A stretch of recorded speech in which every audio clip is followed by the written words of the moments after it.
Hey everybody, it's your boy AJ Orsini. I'm here by the infamous Wonder Wheel. I'm here with my fam who is currently on that ride right over there going absolutely berserk. But I wanted to take this time while I was down here in this really cool ambiance and everything that's been going on around me to let everybody know that I thank them. I'm super appreciative of everything that you've done to help Orsini's Uncensored Mind grow the way that it has over the course of the last year and a half, 2 years when you really think about it. I want to take this time to thank you guys for being a part of that process and to remind everybody that not only do we have the shorts and the segments but full episodes every single Wednesday, 3 p.m. Check us out on youtube.com/OUM Network. Check us out. Hey guys, AJ Orsini here, and I am super excited to let all of you know that we have completely rebranded the official OUM YouTube channel. We have changed the handle, we've changed the look, we have changed the feel and the vibe of OUM's exclusive YouTube channel. Now, all you need to do to access this YouTube channel, it's very, very simple. You go into the search bar, you type in OUM Network, or you can type in youtube.com/@OUM Network. It'll take you right there. This is going to be all-encompassing, every aspect of OUM officially on YouTube. It's going to be the episodes, it's going to be the shorts, the reels, the independent spotlight, it's going to be the OUM Minute. It's all of your OUM needs on the official YouTube channel. Check it out today. If you look around where we're at right now, some of the coolest childhood toys in the absolute world. This is some cool stuff here. Like, we got some over here. All right. Now, I'm going to be honest with you. We here at Orsini's Uncensored Mind don't have any merch nearly as cool as any of this, but they don't get to become collectibles without first being distributed to the world, and that's what we're doing. All you need to do is head over to AJOUM.com and get yourself some OUM merch, get yourself some Orsini's Uncensored Mind swag, and one day you'll be able to tell your kids, just like I'm telling my kids today, you got yourself, my stuff's going to be in that cabinet in about 15, 20 years. It's going to be in there. It's going to be part of the nostalgia package. You guys should really jump on that. I'm telling you right now, go over to AJOUM.com, get yourself some Orsini swag, some Orsini merch, and get it before it gets in here, before it becomes a collector's item. That way it can increase in value over time. Go over to AJOUM.com.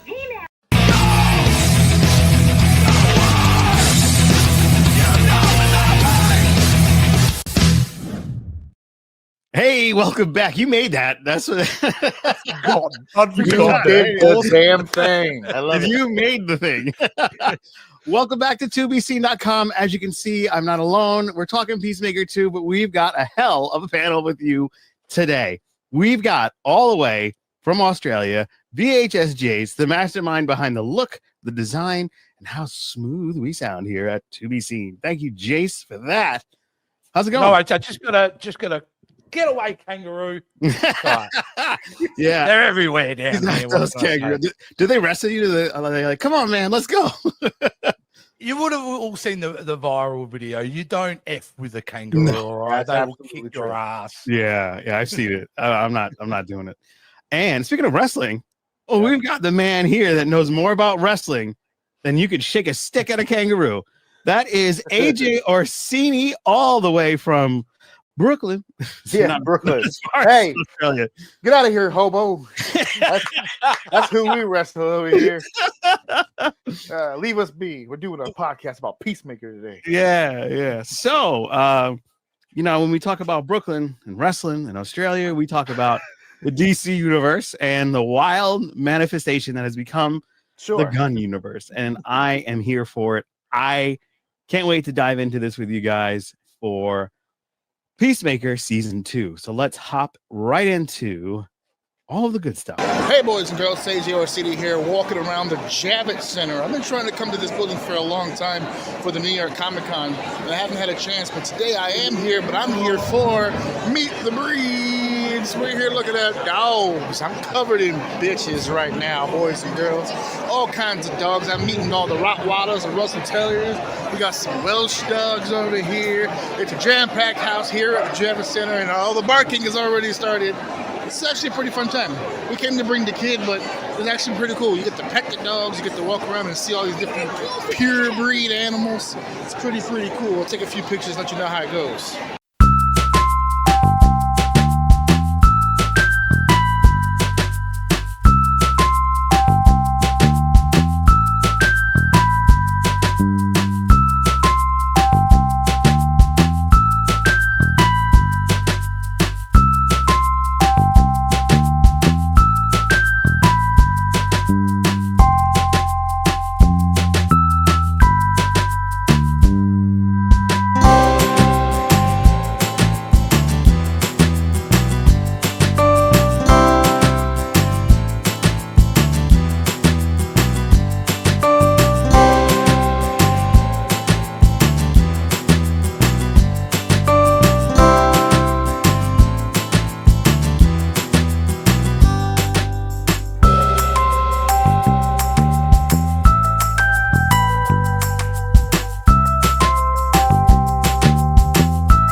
All of your OUM needs on the official YouTube channel. Check it out today.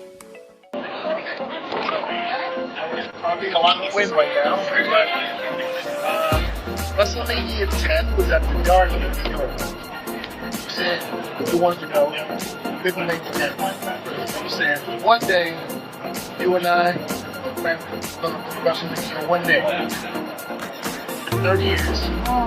Today is the day. We're going to WrestleMania.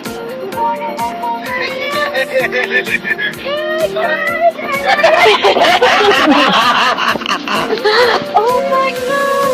I'm just saying WrestleMania, but you're gonna see The Rock. The Rock. It's in a tire, which means. That's not the shirt. Yeah, exposed. I'm sorry it took 30 years.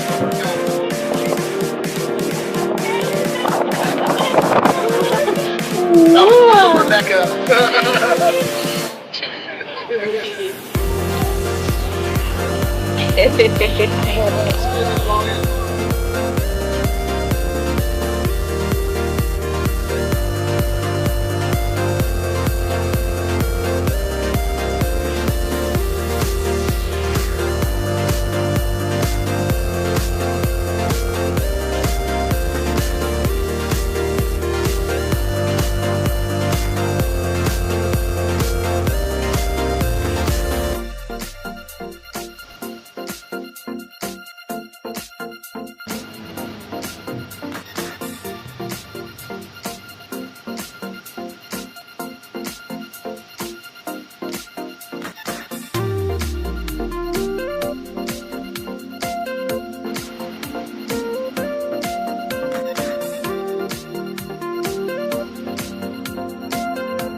Warning! The following episode of Orsini's Uncensored Mind contains explicit language and adult content.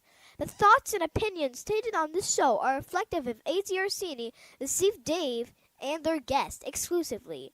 Seriously, guys, my dad and uncle say some pretty crazy stuff. If it offends you, go be butthurt somewhere else.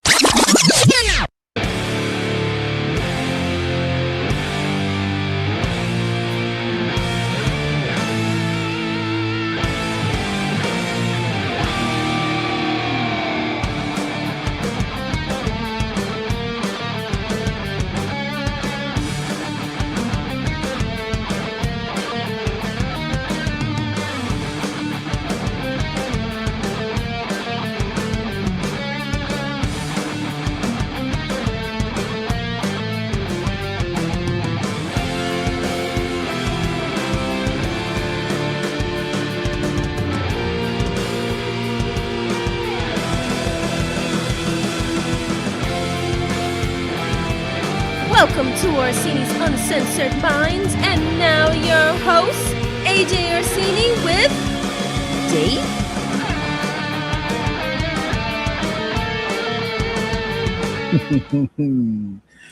Hello, everybody. It's your boy AJ Orsini here with another edition of Orsini's Uncensored Mind, episode 365, because that's what we do here.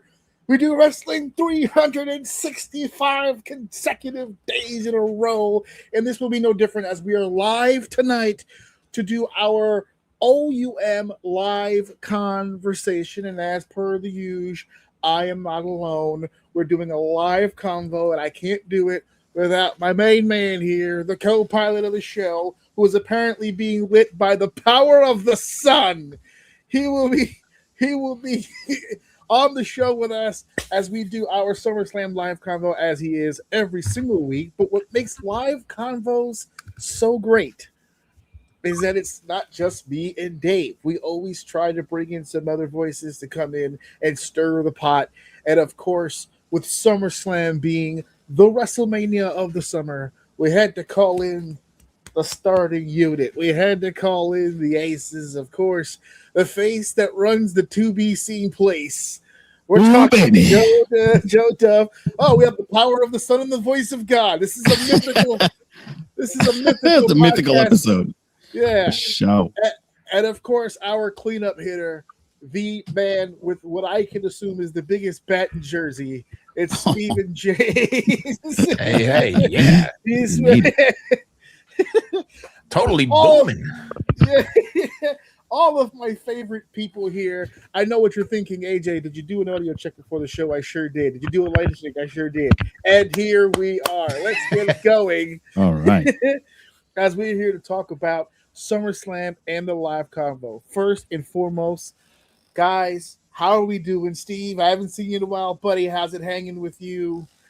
I've had my third trip to the park this week with a coffee and a newspaper. I'm what you would call fun employed right now. If you guys are booking or paying, under the table. Yes, little envelope. Yeah, let's talk business. He's an open-mindedpreneur. That's it. He's doing his thing here.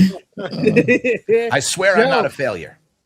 Far from it, my guy. Jesus. As a matter of fact, the reason why you're in that situation is because of a failure. But we'll leave that one alone. Joe, how are you doing, buddy? I'm good. I made it through the torrential downpour, scaled my way up the side of Fort Lee's mountain, terraneous waves and rocks in order to make it here in my condo, nice and dry, ready to talk some into wrestling. My condo where it's nice and dry. Oh, yeah, it's delightful.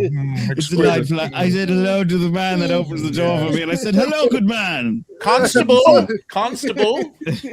Who has my Kelly on?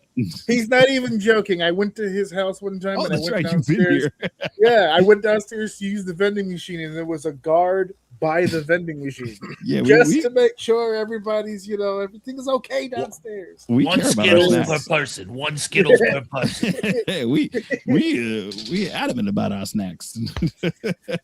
Dave, we're doing SummerSlam today, but very, very soon we're back at the Casa of Deception because it is a birthday celebration. Happy birthday.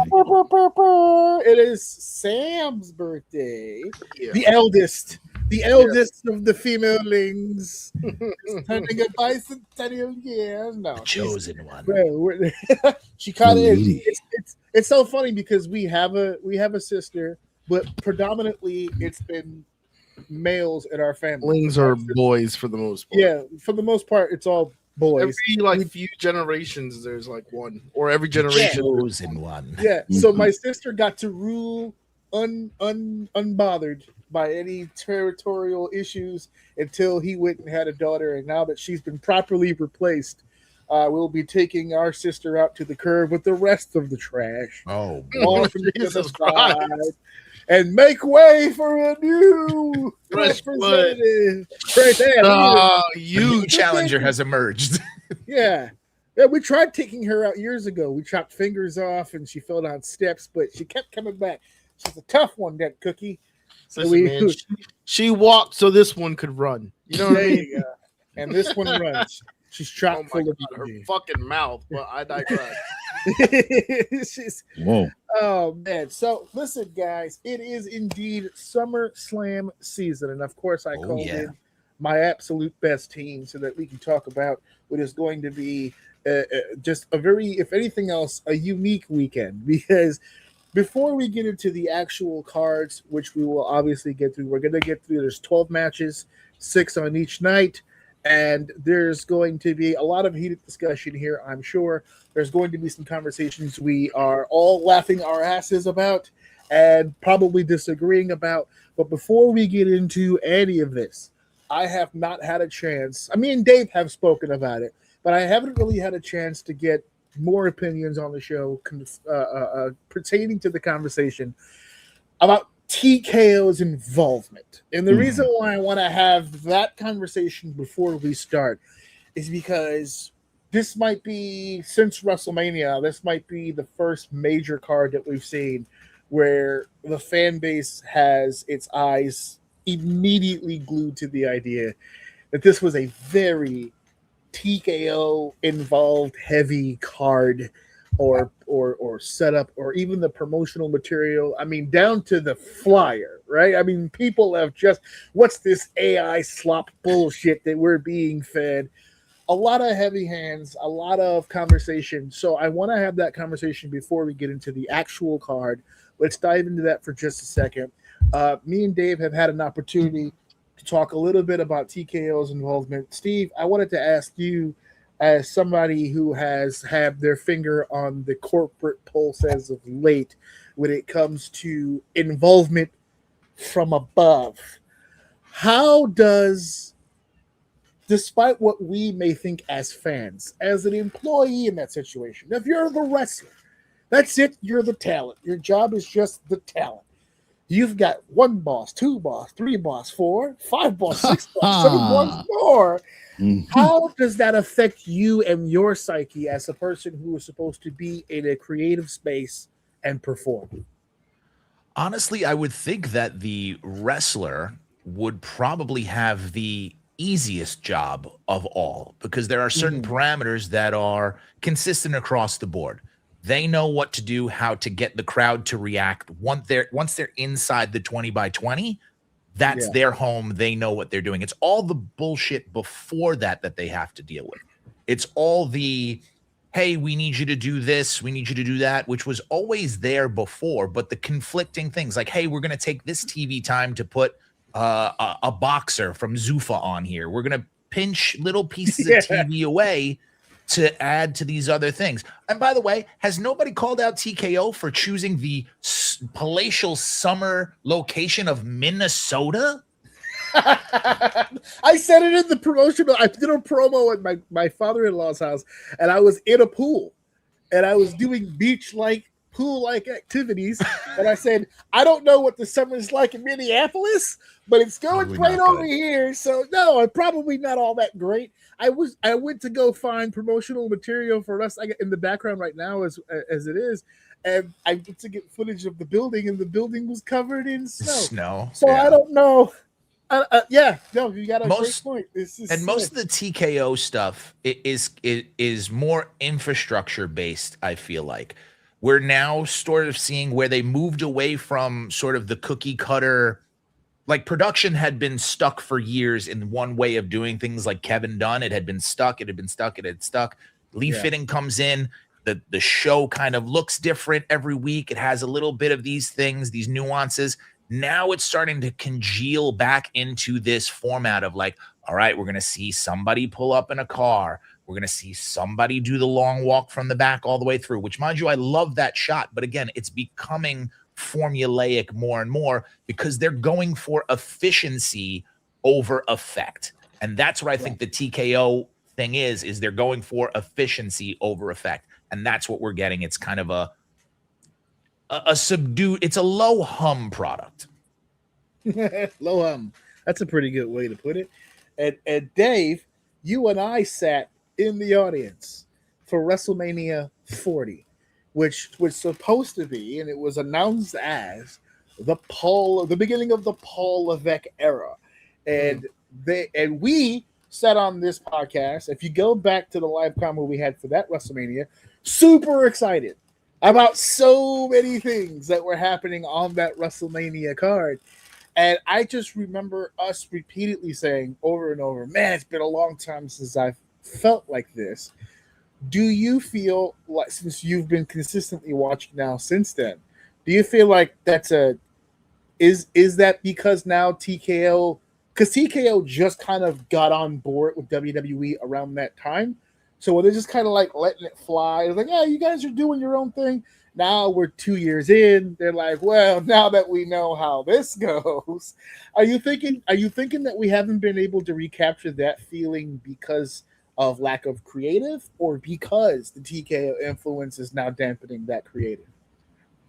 No, actually, there for a second, I was trying to figure out what you were asking me. You're saying so we're assuming that you're saying that the product is bad because of TKO. Is that what we're asking? Not necessarily bad, but it doesn't have. We were super excited about 40 was special. 40 was special. That's a year or two after that was special. That's the cusp of my question to you. Was it that unique an event, or have we been blocked? Have we been hindered into having events like that since because of TKO's involvement? Well, I think part of the problem is probably that we're tying that event 40 to Triple H in general. I mean, if we remember correctly, that didn't go what was written on paper. It ended up rerouting, and that's because of the wrestlers. So I think they have to. I might even make mention to some of this a little bit later, because even with the bloodline stuff, I know some people are tired of the bloodline, but unfortunately, it works. It does. I find it entertaining. It's fun to watch. I think it has more to do with the actual wrestlers and they can deliver. I've found myself the past few Raws tapping out mid-Raw because of some of the promos. Like, I had to choose between watching it and being bored with the promos and going to bed, and I would choose going to bed. So I had to do a little bit of catching myself. But my point is, I don't think it really has anything to do with. I'm not as well seasoned as you guys, so I'm gonna say it doesn't feel like it has anything to do with TKO or anything to do with Triple H. I think it has to do with the talent, and if they can deliver, which they showed they could at WrestleMania 40, then we can get those special moments again. But I mean, if you're watching this stuff like I am, and maybe I'm just seeing it different, some of these promos, these stutters, these people who are gassed, they can't breathe, they're trying to deliver a punchline and they're like stuttering. It takes me out of it, and I don't think that has anything to do with booking. So I don't know. It does have to do with them eliminating house shows. I stand by that. With practice, and okay, I'll give you that. Yeah, for sure. I didn't know that. I don't know how the house shows affect promos. But just reps, getting people in front of crowds, getting more comfortable. Just conditioning. Most of my problem with a lot of these guys, they're gassed. Yeah, that's true. Gassed. Like me walking in the park in the summer with your pea coat. Oh yes. That's can I throw, before I go to Joe, just to jump on what you just mentioned there. Can I throw an idea out to the audience now, just as a thought process? Maybe, just maybe, the talent WWE just naturally can't cut a promo, because I see it on the independent level. A lot of people with great looks, they're in shape, they can perform their ass off, but when this little red light comes on, everything in here goes dark. They don't know. I have met an abundance of people who will cut crazy promos in the locker room, on people, in front of people, have everybody laughing, have everybody invested. Can't do it in the ring and can't do it in front of a camera. I look at a lot of WWE talent as top tier athletes, phenomenal in ring, gifted on their looks and the way that they appear and their presence. Can't cut a fucking promo. It's just they can't get on a microphone and talk in a way that engages people naturally. To your point, I don't think that's the booking's fault. Even Punk fucked up. Even Punk fucked up a punchline not too long ago with Cody. Well, I expect that to happen more, because I mean, how much longer can he fucking, Just saying. But the top can't do it. You can't expect the bottom to do it. I 100% expect the bottom to do it, because Punk, a lot of tops and bottom conversation going on. Hey-o. Punk at one point was on the bottom. It's always the guys on top were always staying sharp because they were afraid to lose their spot to the guys on the bottom. Now that everybody's spot is guaranteed, they're not worried about that. There's guys that are underneath. LA Knight cuts a great promo. He's not getting the opportunity. I've tapped out. It's done. It's probably one of the best promos, if not the best promo. Well, when it's not in big moments, because if you remember, this was a couple months ago. He was in a big spot again, and he flubbed his words. He was in that same position. Every time he's put in a position to succeed, he just has terrible timing with that. Yeah. I could also say that the flubbing on the top rope has hurt him twice now in the past as well, on 2 occasions. But Joe, as a marketing genius, as an individual that knows a thing or two about branding, let me tell you, when we started 2BC, and let me just remind you of my lighted Captain's Quadrant every Friday at 9 p.m. EST. You give this man an inch and he pulls out a yard in his pants. Baby. Let me ask you this question, as somebody who actually, because you not only do you divulge in this type of business, it's a passion of yours. You're always moving in this direction. You're always like you're one of those guys that just really gets into the business aspect of things. So the question that I have for you as it relates to TKO is exactly that. Branding thing, a marketing thing. Is it, for years we booed Vince McMahon, we booed Shane McMahon, we booed the establishment because they were quote unquote playing the evil heels. Mm-hmm. TKO is not playing a character of any kind. They're just Mark Shapiro and the boys, right? It's just the TKO group. Is this as far as the PR of this, is this a good idea for TKO to be this verbal, this loud, and have this much negativity attached to its name? I mean, no, all press is good press, good or bad. I'm reminded of a time. Well, we're going to get back to that right after these commercial questions, just like in the last like I said, no press is bad press. Anytime you get in front of somewhere or someone, it's good, and it helps get the brand awareness out. I don't know. Do they own the slap you guys were talking about on your last podcast? The power slap? Do they own that too? It might be under the umbrella, considering it's a Dana White thing. I'm not entirely sure if it's tied, because I think the TKO is a subsidiary of Endeavor, which the TKO umbrella was supposed to fold over WWE and UFC. Where Power Slap falls into that, I'm not entirely sure.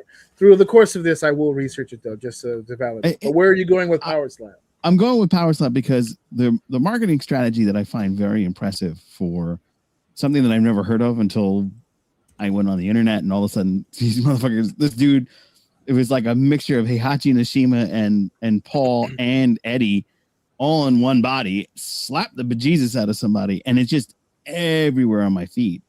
And I think that marketing strategy of these little clips that just pushed out through social media is one of great success. And I think I think that strategy is engaging the young folks. Okay, that's pretty cool. Anyway, engaging the young folks as your catalyst works, and I think that the kind of pulling away from the PG-13 era and just kind of getting into like a mid-teen range. I don't know what the generation that's running around is called. I'm not a generationalist, but I will say that marketing strategy of getting this very loud, though minority on the internet, that it just kind of overwhelms the rest of the internet and becomes the majority, is a very wise move, because 9 times out of 10, when you're on, well, for me, when I'm on the bus coming into work, I'm watching somebody on their phone when I got to stand because they built too many apartments and I've got lack of seats because there's too many people in where I live. But everybody's on their phone, and if they're not researching something for work, they're looking at random stuff, and happens to be a lot of wrestling, especially Danhausen. He's huge here in North Jersey, and I think that works. He's huge everywhere. What do you say to the comment that I made on the show a few weeks ago, where I said that I'm starting to feel like some companies are specifically looking for the negativity in terms of like YouTube comments, or the way that chat groups, if they even have that anymore, forums, Reddits, are all Reds, yeah. As soon as a movie trailer comes out, it's just bombarded with just negativity. Oh yeah. And then you go to another video that's more positively seen, several thousand comments and interactions less than the one that had the negative comments. So I start to feel after a while like they're kind of looking for it at this point, or at the very least, some of them are even trying to start. No, but some, without trying to get a deep dive into the algorithms, that's pushed by. Let's just use YouTube as an example. Like, they're more likely to push the negative than they are the nice. So I don't think it's necessary that more people like negative. I just think more people are being fed negative. But, correct. Right, but they're pushing it because it works. They wouldn't push it because it accesses the more in your face. Yeah, it accesses happy people. Don't say shit. They Yeah. just remain happy. Right. Yeah. So they're not too targeting happy them. to stay They're happy. just like, oh, this was cool. I watched this thing. This was great. I'm gonna go, drink a beer and walk through the park again. But angry people, they're like, I gotta send a letter. Yeah, exactly. I still send letters. Quiet down, I gotta start rage baiting people on my stuff, man. I think that's the secret. it, dude. That's the secret sauce. Just rage bait. That's Rage bait. Flip farm and rage bait. Those are the 2 words that I've learned recently. So when I'm not kicking grandparents down the steps, I'd like to let people know that I am an asshole, and you should continue to support the show because of my assholeness. I really wanted to get. I just scammed your mom out of 50 grand. Be sure to thumbnail of the back. video. Yeah. Yeah, right. Nah. So really quickly, I just got your message, Steve, and I was about to mention it here too, that the Power Slap organization is not officially under the TKO umbrella. It's actually owned by multiple owners, obviously Dana White being a figurehead, the Fertitta brothers, a couple of minority shareholders. There's a couple of different hands in the pot, but it's not under the TKO umbrella, which is smart by Dana. When you think about it, you don't want to put all your eggs in the goddamn Endeavor basket. That's a smart move.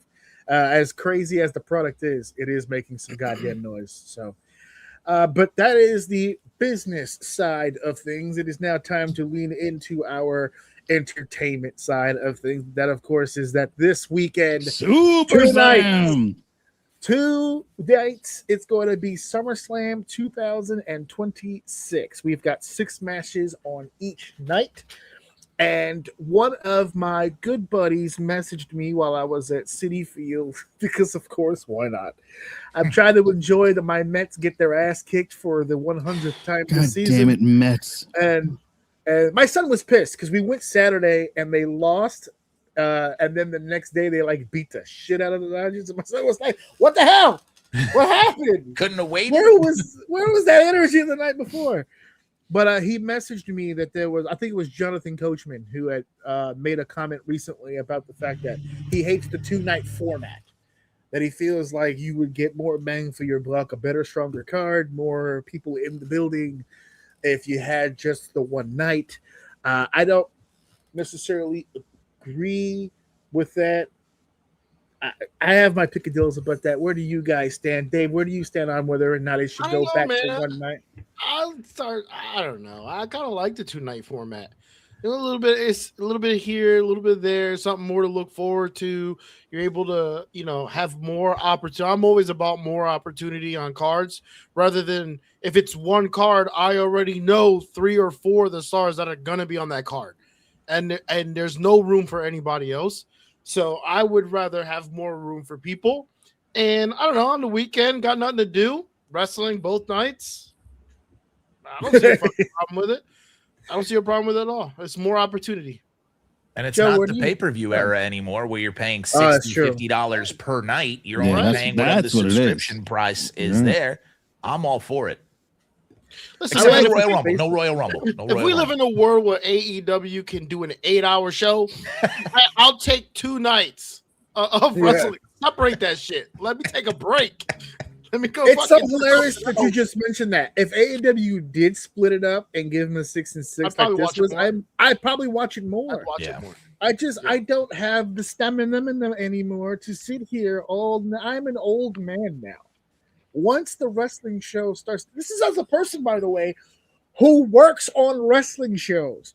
If I'm at the wrestling show and it's 11 o'clock at night, I am angry. And so is everyone else in the building. I don't know why that's not a logical thing for people to understand. But yeah, I personally love the splitting up. I didn't at first. I'll be honest. I'm a traditionalist. I didn't like it at first, but I'm kind of getting the hang of it.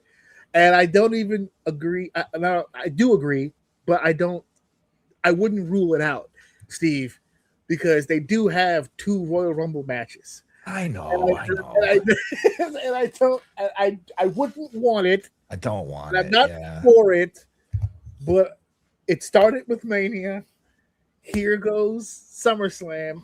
Survivor Series already has 2 War Games matches. February has 2 Royal Rumble matches. The writing's kind of on the wall. They're just easing, they're astrogliding all of these ideas into this, and it's at some point we had when in Rome. I'm not gonna hold you for the Royal Rumble though. That again, it goes right back to what I said, more opportunity because the Royal Rumble has 2 long ass matches on it. You get nothing else, and that I know that's kind of like what we're used to and everything. With 60 people in it. Yeah, that's what I'm saying. That's why it still works for me because you still get to see everybody. Yeah, you can still have 1 or 2 marquee matches in between that still work, and then you make it still be that spectacle instead of War Games, which is like every year now instead of every 5 years or revolving around an issue that's important. But this was the reason why I was against. This is the reason why I was against people trying to pitch World War III to come into WWE. With the 3 rings and the 20 guys in each. Oh my God! We don't need those. So convoluted. We don't need all that. Jesus Christ! They're gonna be signing security guards. You're gonna be signing RoboCop. Oh well, time tested. Wow, that's a throwback. Are you drinking out of a golden chalice of some kind? Oh yes, we don't do red solo cups around these parts. We keep it golden, pony boy. That's for the basic bitches. Okay. Oh yeah. All right. That's my condo. Well said. We see where his financial priorities are. Yeah. There you go, right there. Mm-hmm. So we're going to go ahead and we're going to start the process of getting into these matches. Now, before we get into the matches, I'd like to spend a quick second sending a special shout out. There is a guy on YouTube. His name, I don't know his actual name. I know that his user, whatever, Finn8127. Yeah, is Transformers. Where did it go? Oh, I need to do it here. Apparently, here we go. Do it. Oh wow! Sorry. I will pause it. Sorry, I didn't realize it was going to be that loud. That YouTube channel right there, I pronounce it Bevlock. If I'm saying it wrong, I apologize. This guy does daily wrestling content. He's a super cool dude. He's got a lot of great stuff on his channel. He takes the time to put together a lot of the match cards, and he's big on hype.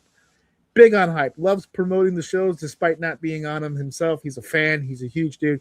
And I'm borrowing some of his content here today. So I wanted to shout him out real quick and let everybody know that's the channel right there, including the QR code to check out his stuff. We have permission to use it. I just want to make sure that everyone knows that we got it from him, and that's where you can find that guy and all his cool stuff. So just want to put that out there. Don't want anybody that could be on the show that supported the show would not get any credit for it. So I'm just putting that out there. We here at AJ Orsini's Uncensored Mind Network appreciate you, and Joe Dove from Founder Voice and 2BC. We also appreciate, and Stephen James from the Park. If you need to hire, go get Steve. So let's get into this, guys. Let's get into night one.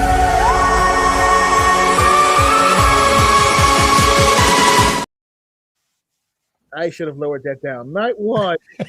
What? It's night one. There's just a heads up, guys. There's also a night two banner that I apparently forgot to edit. All the other ones are edited though, so don't worry. But we're gonna get into night one, and there's no other way to get into this than to go right into the matches. And I don't know the order of the matches. I'm just assuming this is all randomized.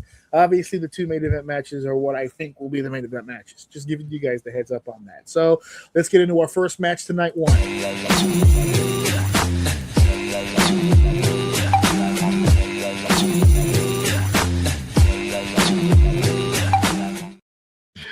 We got funky. Boxing on that. Yeah, that wasn't me.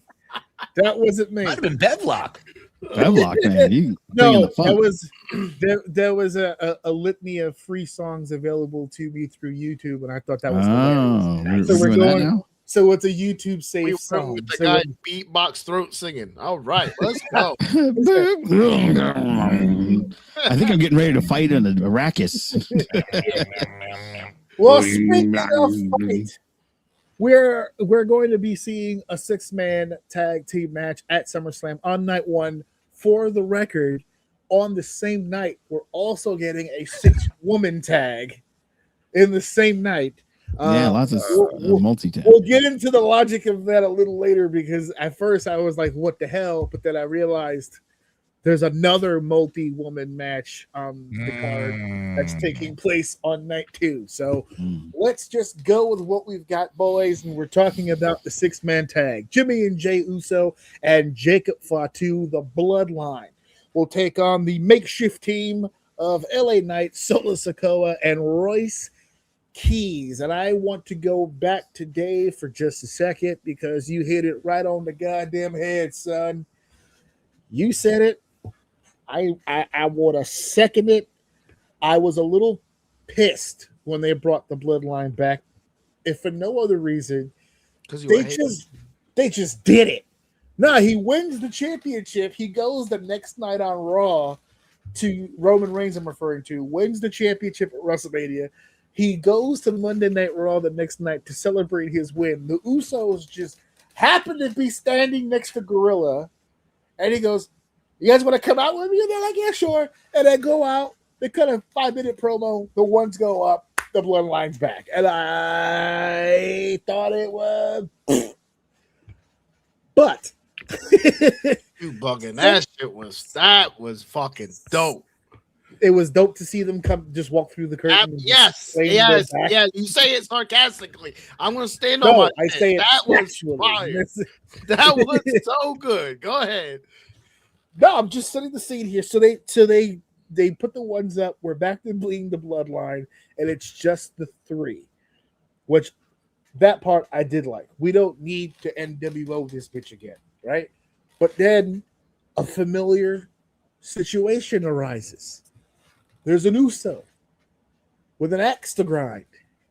He wants the tribal chief. He wants what the tribal chief has. Jacob Fatu enters the picture.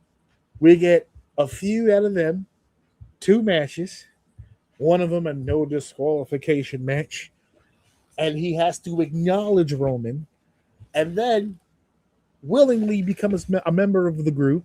It is now on the high rise. That sounds familiar. It's almost as if that's the same exact thing they did for main event Jey Uso, if I'm not mistaken. Exact same formula. And guess what? Just like Dave said, in my opinion, this shit just works. This shit just works. If anything, I kind of feel like the original plan. Up until they found out they could, at the time, they felt they couldn't get Jacob for legal reasons. They kind of put Solo into that position, but I feel like this was the plan all along, that this was the 4 they really wanted. They just found a long and confusing way to get there. But we got here. And now we've got the bloodline. We've got Jimmy and Jey Uso against Jacob Fatu. Joe, on the other side of the fence, LA Knight, Solo Sikoa, and Royce Keys. Talk me off a ledge. Hey, listen, I'm going to tell you why this works. No. Talk me off a ledge about LA Knight. About LA Knight. Because here we are again. Yeah. WrestleMania, 6-man tag. Uh-huh. The Usos and LA Knight together as a team. Yeah. SummerSlam 4 months later. 6-man tag, not on the same team. Yeah. Talk me off a ledge.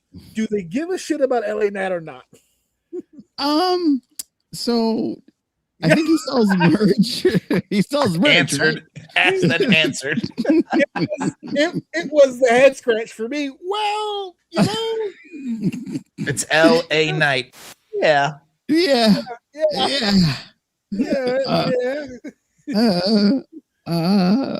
You know,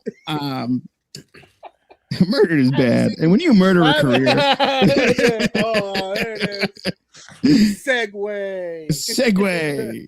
Yeah, I just think that, you know, they don't want to do it. They don't want to pull the trigger. They don't want to give him his chance. They're going to let him fester in that fabulous realm of and man, you know, it would have been like if, you know, how many wrestlers can you go back in time and go, man, you know what would have been like if the so-and-so got to this point? I can name 250. And LA Knight is one of those 250 folks that I would recommend in that list. Unfortunately, you know, is it going to be in that conversation that we always have as wrestling fans? Those great talents that never became Jake world the Snake. champion? Yep. Jake the Snake, Roddy Piper, you know, yeah. I think he's yeah. Yeah. Yeah. Get to the other side of the fence. Steve, talk me off a ledge. Do they just not give a shit about Jey Uso anymore? Oh, look, as long as he's selling T-shirts, he could be wherever the hell he needs to be. He does his little yeet stuff, and the fans are still into it. I think that he had his moment and his cap where he is. This is sort of Jacob's time, to your point, to be Jey and be the next guy to ascend. Jay's kind of a made man where he doesn't need to, it doesn't need too much to start him back up in that area. Like next week, if you had him challenge CM Punk for something, people will go, all right, it's fine. So I'm not too worried about that, because as long as he still sells merchandise, as long as the crowd is still, you know, responding with the yeet stuff, as long as he keeps making them money, it's all they care about. Exactly. Dave, talk me off a ledge. Talk me off this ledge. Is as awesome as it looks, is this the position Jacob Fatu should be in right now? I don't know. I'm probably gonna piss you off more. I hope by the end of this we see a solo join the group too. Not gonna get pissed. He's making a lot of waves right now. He's making a lot of waves right now. Two people. I've always been a Jimmy guy, but he's always been in and out. Pause. Yeah. By the way. Get well soon, Jimmy. Naomi. In and out. But I feel like he would have been in a certain place too had he stuck around that whole ride, and he, for whatever reason, he couldn't. And then we had Solo. I feel bad for Solo because he came in towards the end, knocking it out of the park, fucking phenomenal. And then for whatever fucking, I don't know who decided this, after the biggest blowout we had, they didn't put it on his shoulders to continue it. And I don't think that was fair at all. I don't think he was ready for that at all, especially with the crew that he had. It wasn't the same. He wasn't ready for that. Put this group back together, get Solo back in there, run this for a little bit. Jacob is killing it. Like, I want more of it. So I don't know how much of the ledge off I'm talking you, but I want more of this. I want this to end with Solo joining up with them in some way so that we can get that group back together and all of them get that time that I think they should. But this is I love talk me off the ledge. You just drop kicked me in my back and watched as I cascaded down several flights to the goddamn cement ground. You want more Solo? No, I want more Bloodline. I am not a Bloodline hater. I like the when Roman's on the screen, when Jimmy J, when Jacob, I'm locked in. Dave. Except for when Jay is like running the show. Then he's been killing me lately. I don't like listening to him breathe. But other than that, when the Bloodline is on the screen, I'm usually locked in. And that's I am with you 100p. I'm loving it. I want to see it become the Godfather movies where nobody could be trusted. I want drama. I want intrigue. I want story. I don't just want wrestling for wrestling's sake. I love the fact that you're a fighting champion, but if I see that for 9 more months, I'm going to blow my head off in GTA. in GTA. Listen, man, I love Tom Brady. I liked him when he got hot. I liked him when people hated him because he won too much. And I liked him when he retired. I'm not a person that hates greatness. I love greatness. And we talked for years about Roman and how we couldn't see anybody beating him. And there was no way who the hell's going to drop the belt to. When he does drop it, the gimmick is dead. There's no way he'll be able to continue it after that. And he proved every single fucking thing we said wrong, and now is doing it again with more people. They can do this as many times as they want. I'm good with it. All right, Jedi is back in the chat. Also, Jay was talking about not being part of the Bloodline anymore, and then just joins ? Yeah, they had a little bit of that in the beginning. Remember, they were like, I think they did a few segments where like Roman kind of lost himself, and Jay was like, "Yo, that's the last time you gonna talk to me like that." Like they kind of had a little bit of a bumpy moment there. Yeah, like Roman would be in the ring, and then like Jay would be. You got to think about it. They were also leaning into Jay becoming more Roman-esque. Yeah. And then they pulled away from that. That's why I think that worked in the beginning, because he started becoming more Roman-esque and doing the things that Roman said he wasn't going to do anymore, but they kind of shied away from going full bore on that. So I understand where it got a little muddied. It seemed like they were trying to put him right as the right hand, like the right hand man, and after a few shows, dropped it completely. And I believe it, because it was the past few shows he's been on. I'm like, dude, get the mic off of this fucking guy, please. So, Kenneth Jarrett Singleton. He named his at right here. That's the full government name right there. Esquire committed 2 great sins: getting over on his own and not kissing Triple H's ass. Now, I'll agree to the first. I can't rule out the second. I don't know what that relationship really is, because I'm going to be honest with you. If they really were not, there's something preventing that trigger being pulled. I don't know if it's a lack of interest, because if they really didn't like this guy, right? Because another name comes to mind when that happens, and that's Zack Ryder, right? When that happened to Zack Ryder, they flamed his fucking ass. He wasn't anywhere near as soon as he got close to the top, they set that back decades, right? He's still in the mix of some kind. He still gets the promo time. He still gets the main event matches on Raw, and he still gets high-profile situations. Yes, this is a 6-man tag, but this is a very heavily promoted match. It's not like he's being buried in the traditional sense. He's at that line, and he just seems to just keep hovering there. So I don't know, and I'm not saying he is a kiss ass. What I'm saying is I don't know what that relationship really is. Because if Triple H really was the guy who didn't want this to move forward, I don't think he wouldn't be on TV. Yeah. Like they wouldn't be using him. He wouldn't be in this situation. There's got to be someone's pushing for him, and it has to be someone with enough clout so that he's still in the picture. I don't know if this is a hot take, but I wonder if he's one of the very few truly built underdogs. Like you can just continue to beat the shit out of him, and you have a payout for him. I mean, who else has taken as many L's as this guy? Sammy. No.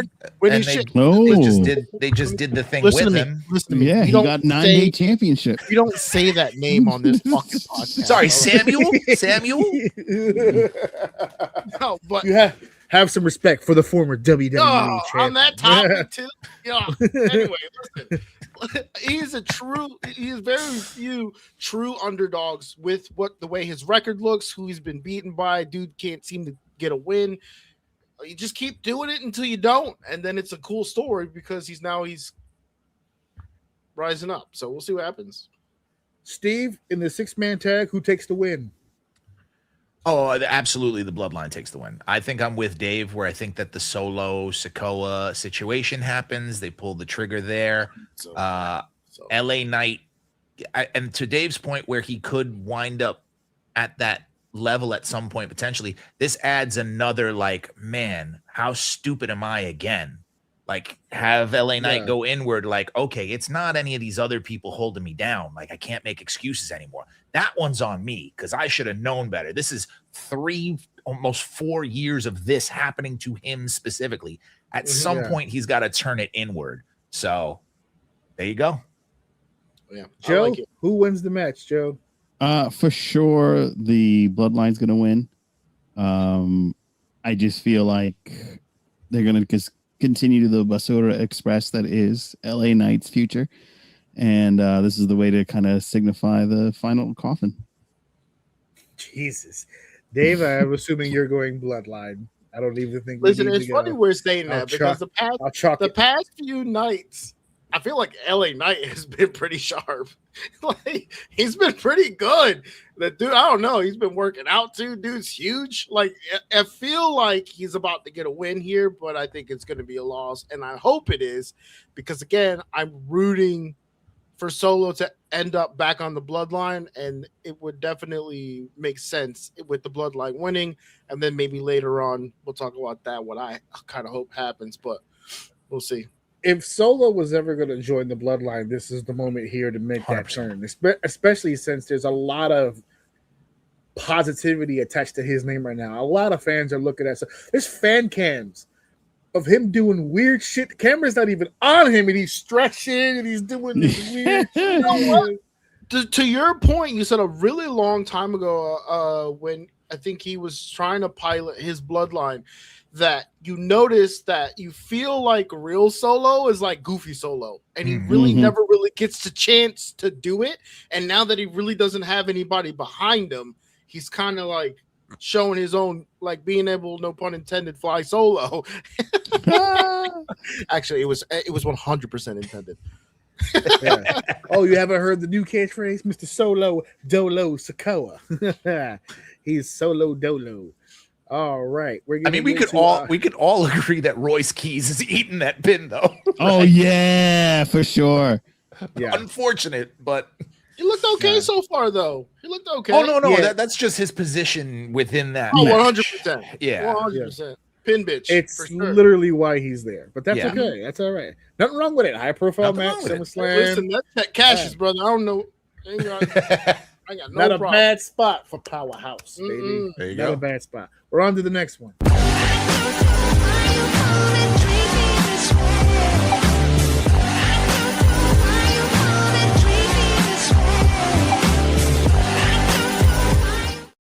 All right, we're definitely gonna be the segment of this is ripping apart the song. Was that Michael Jackson backwards? Like in reverse? Was that Michael Jackson? That was related. That's part of the show now. For every match, we're gonna figure out where the rip is. Oh man! Now here's the thing. That's I the same fucks with it. song. I like that. That's the same song. That's the same song as the first song. As the beatbox? Right. What I did was I took two samples. I took the first part, which was the instrumental part, and that's the hook. So we're gonna be hearing that back and forth. Yeah. So you'll get your chance. It's the ultimate thrill ride. I know I'm enjoying it so far. So that's what that is.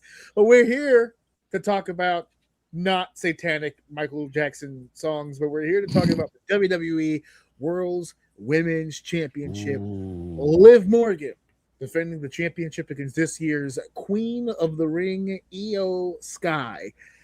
This match will probably have no business being as consistent as it is. However, I would like to throw out there for the viewers at home, I still stand in solidarity of my anti-Liv Morgan position.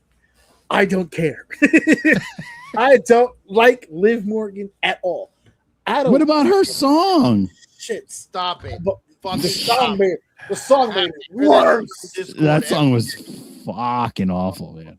That song made it worse. Oof. And I cannot tell. There's a for everybody online complaining, she hasn't defended the title at all since she won it at WrestleMania.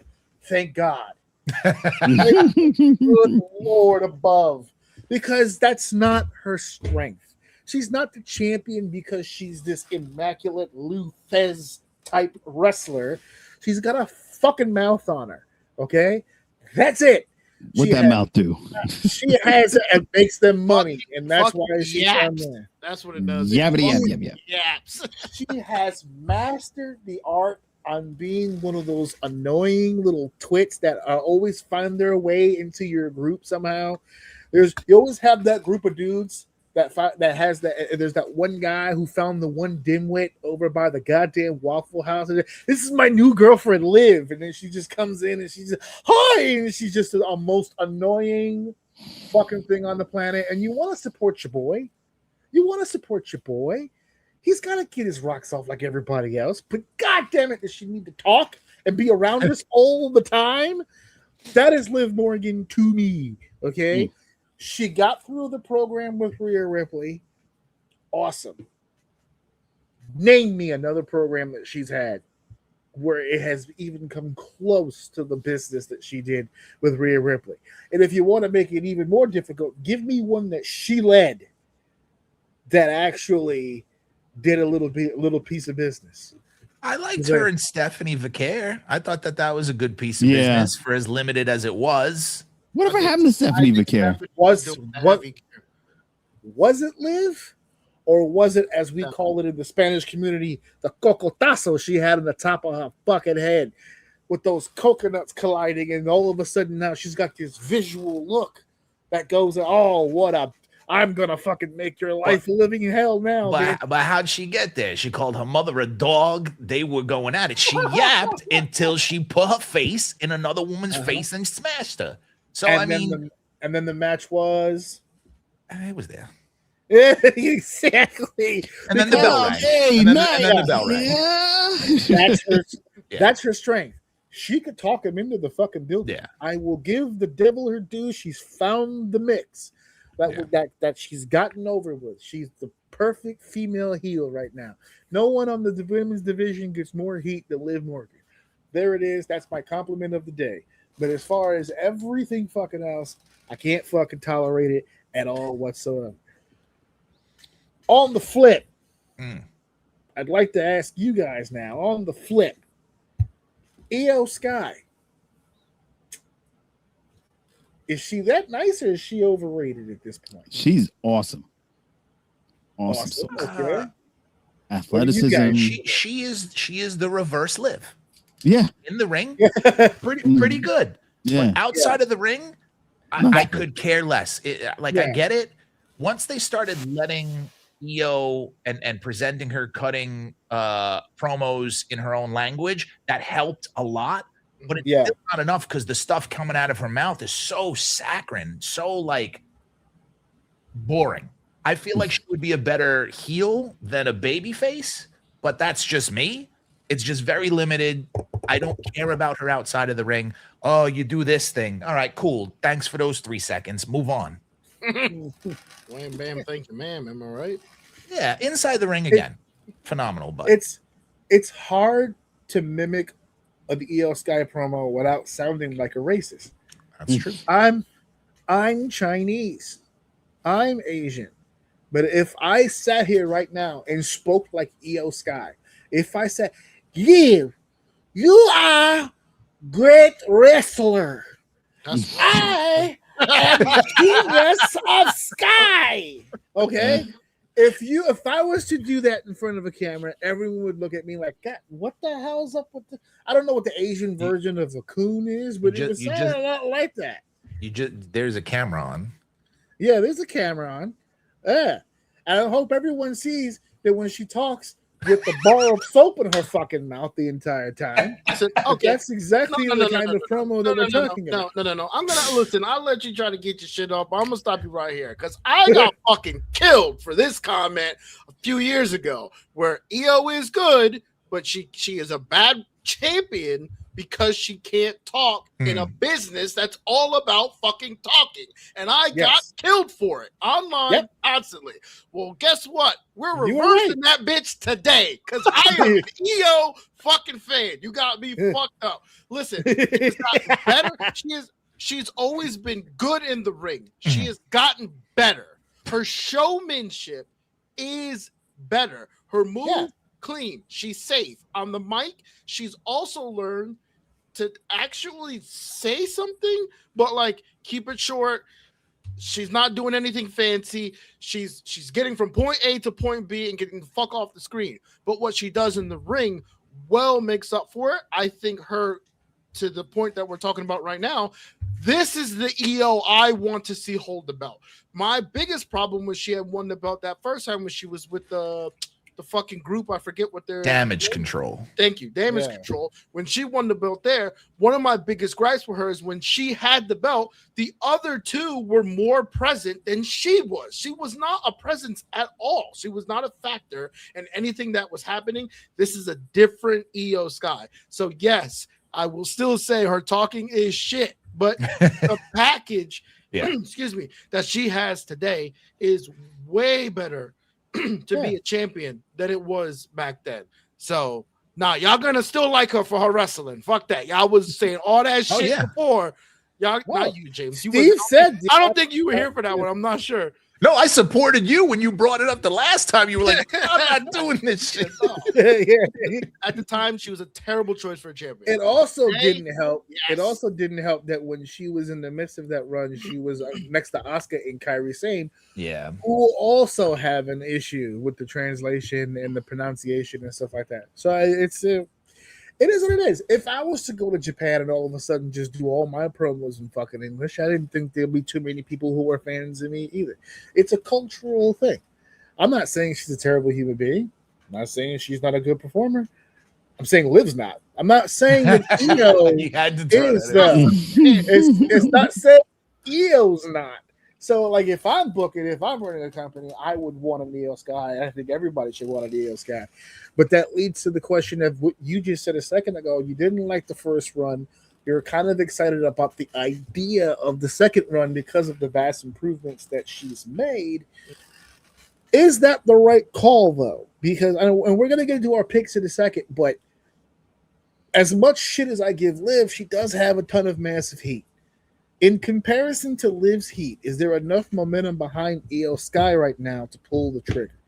They did it at the King of the Ring tournament, but that was to set this matchup. Now this is the real deal. Now we're going to make the business decision. Who's going to be the world's women's champion moving forward?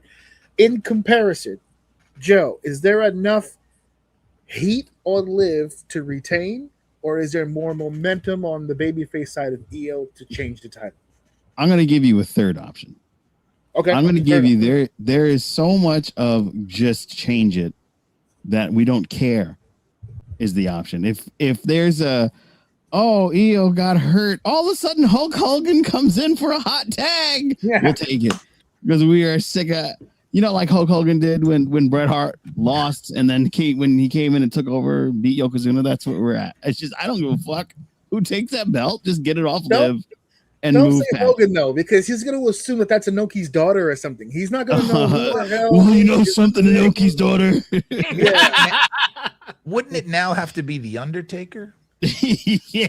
Oh, Interesting. Because he's dead. Yes, he did. Because he's dead. Yeah. No, I just think it time's up, man. Let's move on. There's some other young females that are doing phenomenal work. Let's just roll past Liv. No way. EO, I like EO.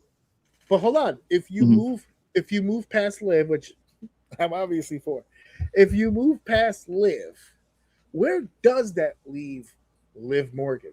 Because now we're learning over time that while she's an amazing talker, the in-ring doesn't match, right? She's talking them into the building. She's not delivering in the ring.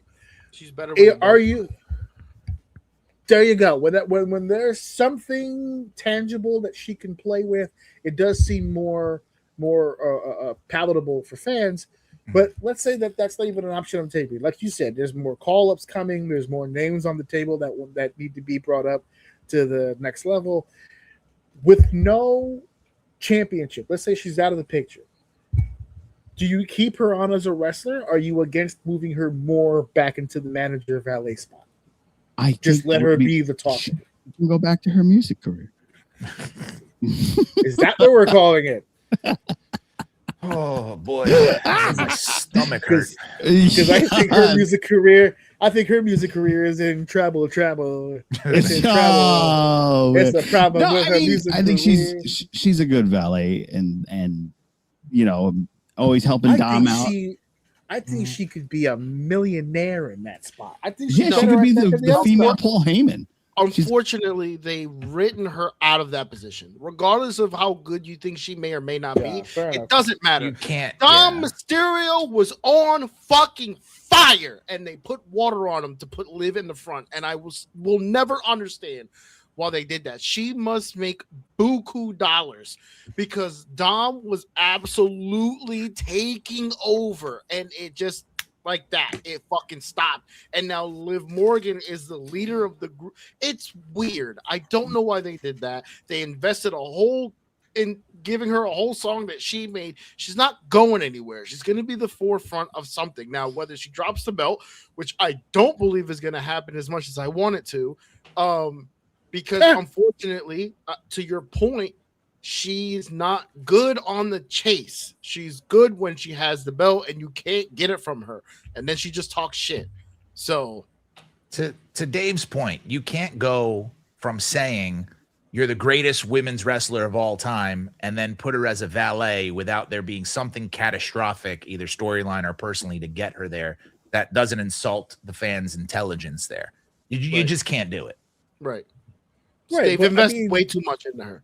Her calling herself the greatest women's champion of all time is not insulting. They letting her call her. They're also positioning her as that as she's doing it.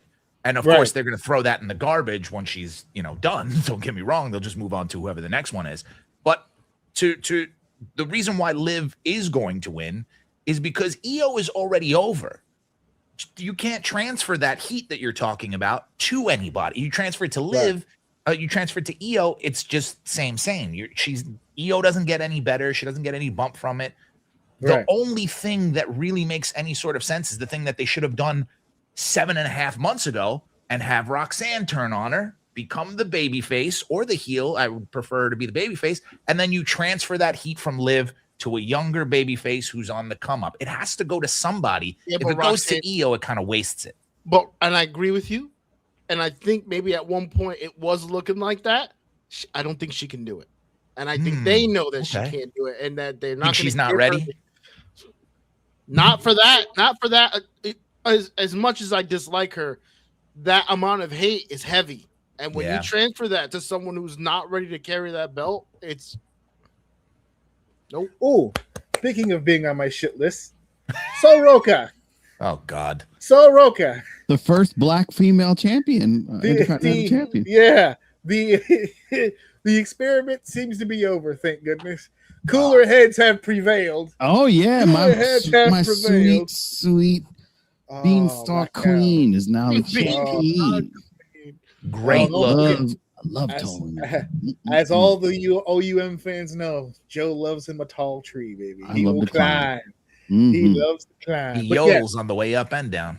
Oh yeah. Oh, yeah. Make sure they appreciate my presence. Yeah.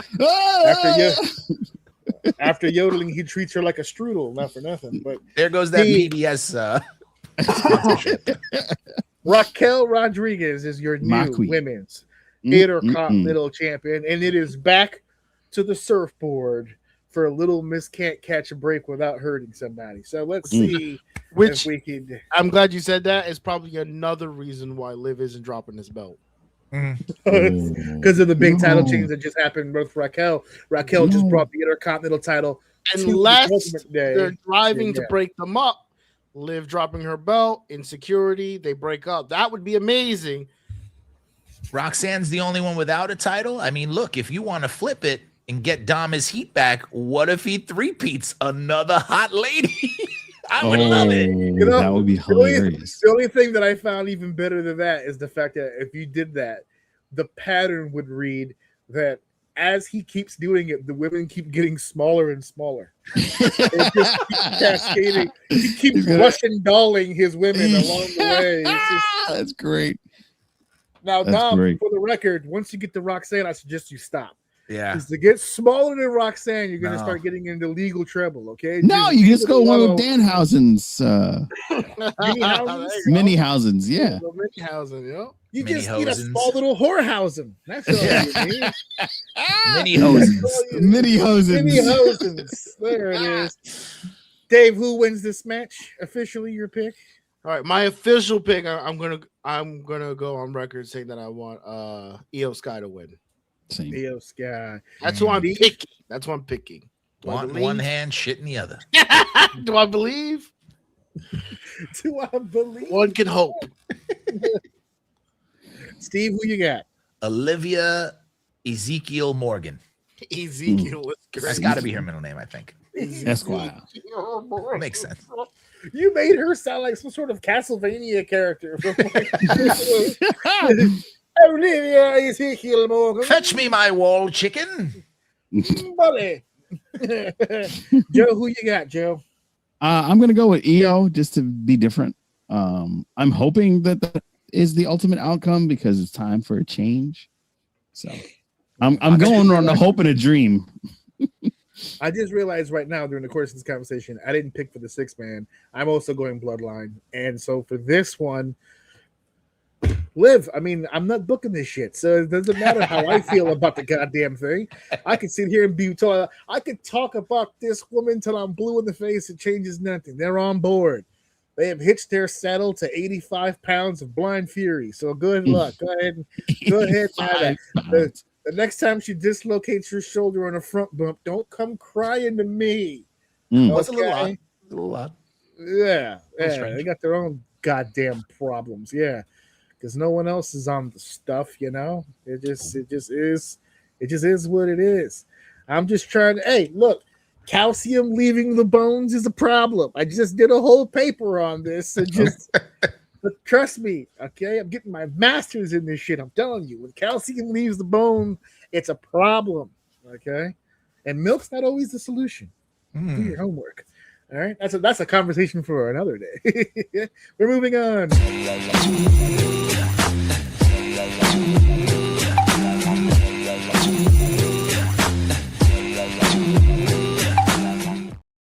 Didgeridoo in his throat. Okay, That's a good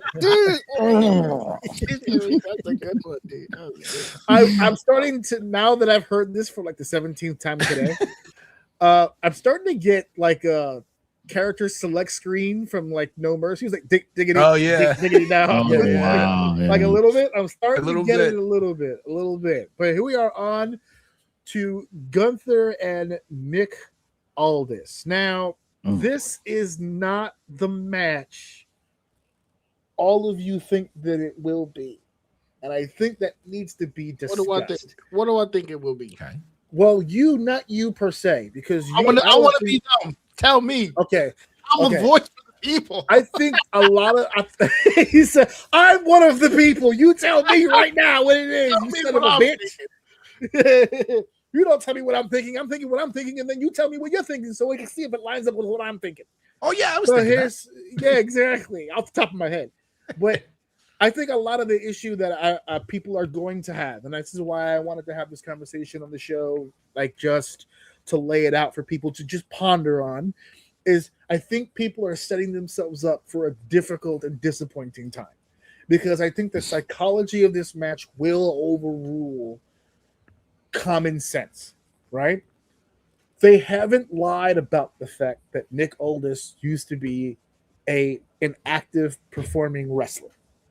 They haven't got into the lineage, but they have made mention that he once was a professional in-ring performer.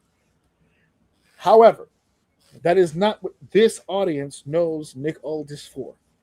They don't know that he's the former NWA World Heavyweight Champion for well over 1,000 days. They don't know that he's the former TNA World Heavyweight Champion, although I don't think they'll leave that out in the call. When you guys watch the match, remember I said this, they'll bring up the TNA one. I don't know if they'll bring up the NWA, but someone will say it's probably going to be Corey. Don't forget, this guy's a former TNA World Heavyweight Champion. Because of the relationship, they like to bring up TNA stuff every now and again. It might come out. But people who follow this, who live and breathe by this crap every day, they know Nick Aldis, the wrestler. They know the resume. They know the lineage. They know the history. These two have met before. This isn't the first time meeting between these two. So I think people are going to sit here and go, oh, he's not going to be wearing the suit. He's going to be in gear. This is going to be dope. I'm telling you, this is going to be a match. It's going to be a sleeper on you guys.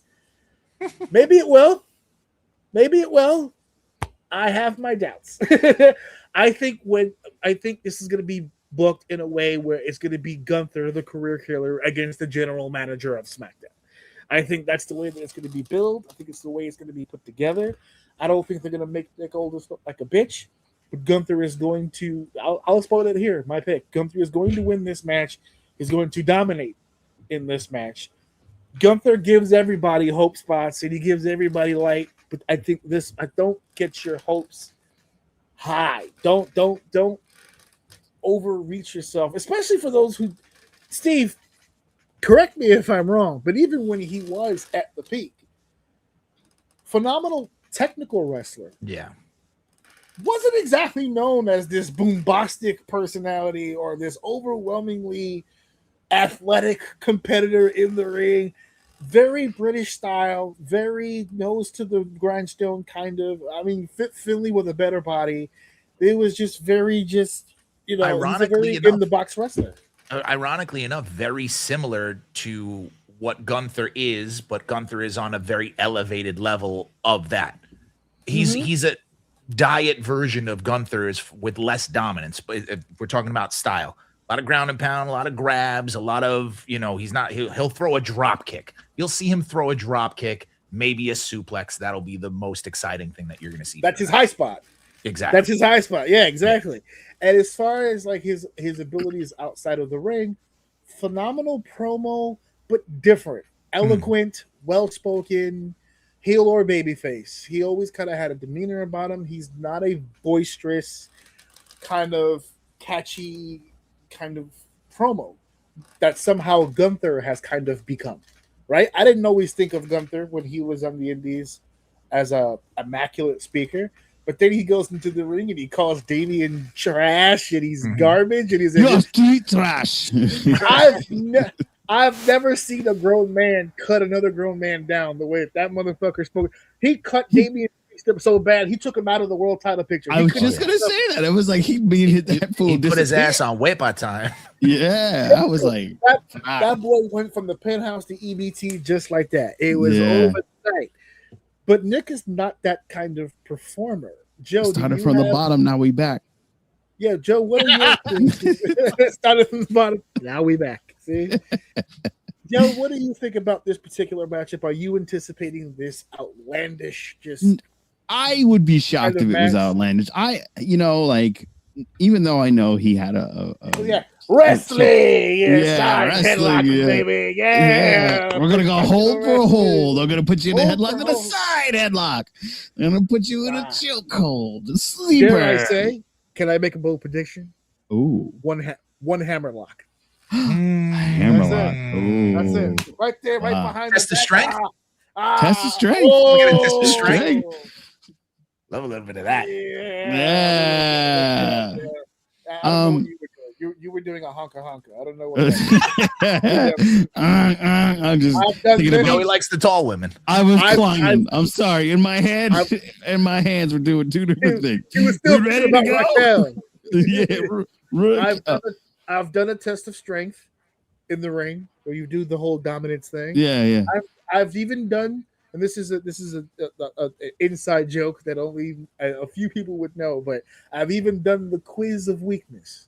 And the quiz of weakness is the minute you touch hands, both of you just succumb to the pain and just fall down. It's a reverse to the other thing.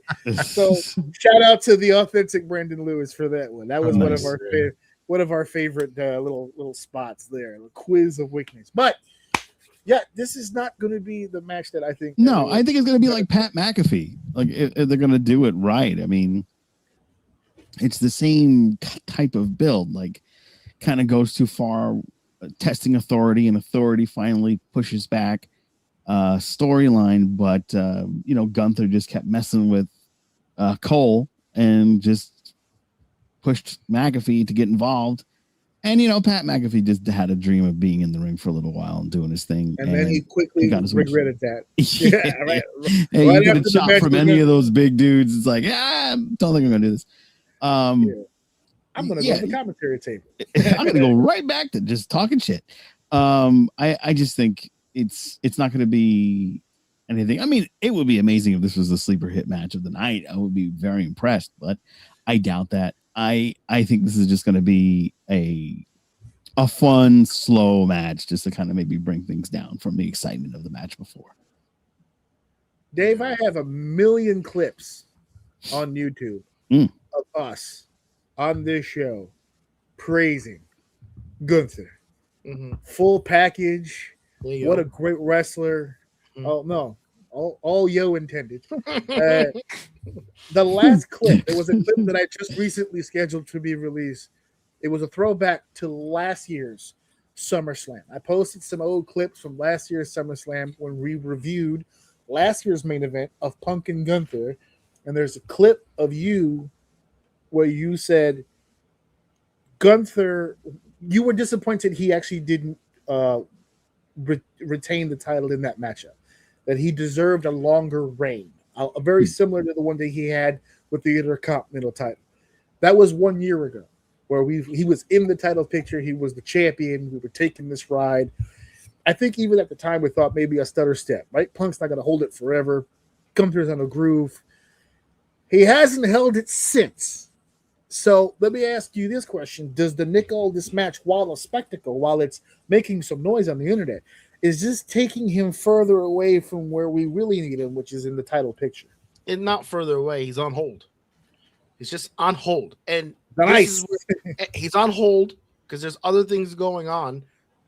But the thing about Gunther that's so amazing is this is where a lot of people die. They die on hold. And I will they can't wait it out long enough and stay relevant. Somehow Gunther, I feel sometimes he doesn't need the belt. He's bringing content. He's keeping you locked in. He's keeping you entertained. He talks good shit. Every time he's on the screen, you're watching and paying attention to what he's doing. And he really brings a lot of energy to his matches. Both, to your point, when he first started talking, you can see his change in the way that he speaks on the mic has elevated. So he's got the off the mic, and then when he's in the ring, he's fantastic. So he just needs to keep doing what he's doing. Like I saw this match and being booked a mile away. You've been talking about it, that this is probably the direction we're gonna go. And my head instantly says this we're just buying time. There are other things going on right now. can't use him at the top where he belongs. So let him kind of be on hold a little bit, but he's thriving there, which is only going to make him even better once he gets back into the picture, which he inevitably will be. And he's in a great position too, because to your point, if you look at the card right now, if you look at both cards at the top, where are they super deficient? Top over heels. Roman's not a heel. Seth's not really a heel. Punk's not a heel. Cody's not a heel. Sammy's back to being a babyface, kind of. Everybody is in this like quasi babyface, not really heel situation. Gunther's a pure heel. He's the only one. Randy's not there. Kevin Owens isn't there. All the top heel guys are not currently there. So unless they turn either CM Punk or Cody relatively soon, he is in a great position. To your point, he's held. He's on his way. Yeah, I point at Drew McIntyre. Yeah, where's he? I think he's another person who was on hold, and I don't think he handled it as well. He had his up and downs. He had his interactions with people where it didn't feel good, but Gunther's holding on pretty good. So, that's just. Is there anybody here? Is there anybody here who feels Nick Aldis is winning this match? Hell no. Yeah. Oh, if he does, which I don't think he will, he would have to catch a fast one.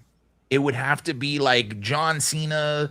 Brock Lesnar, he's throwing Cena around the whole time, blah, blah, blah, blah. And then all this catches a quick one, a roll up, a schoolboy, something like that. Maybe it's the only way. Did you guys see them two fight each other a little bit? I believe it was on Raw. SmackDown, where he puts him through the table. Yeah. We put them together. Did you guys see that? Yeah. What you just said ain't happening.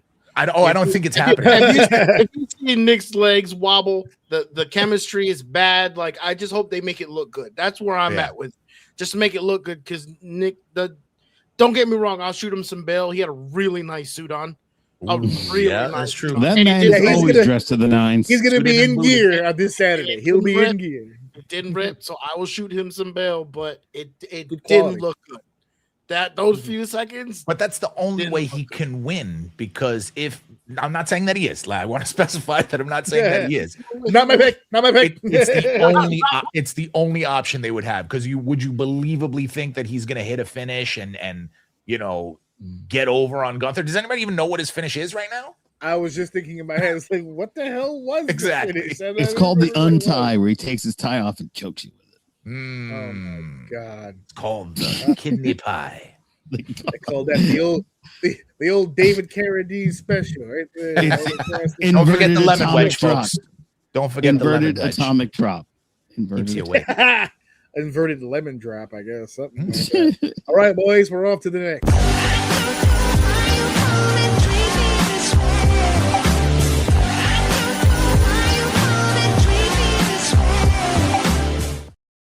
I will say that song for that segment was probably a good one. Why do they treat each other this way? I don't know. Nice.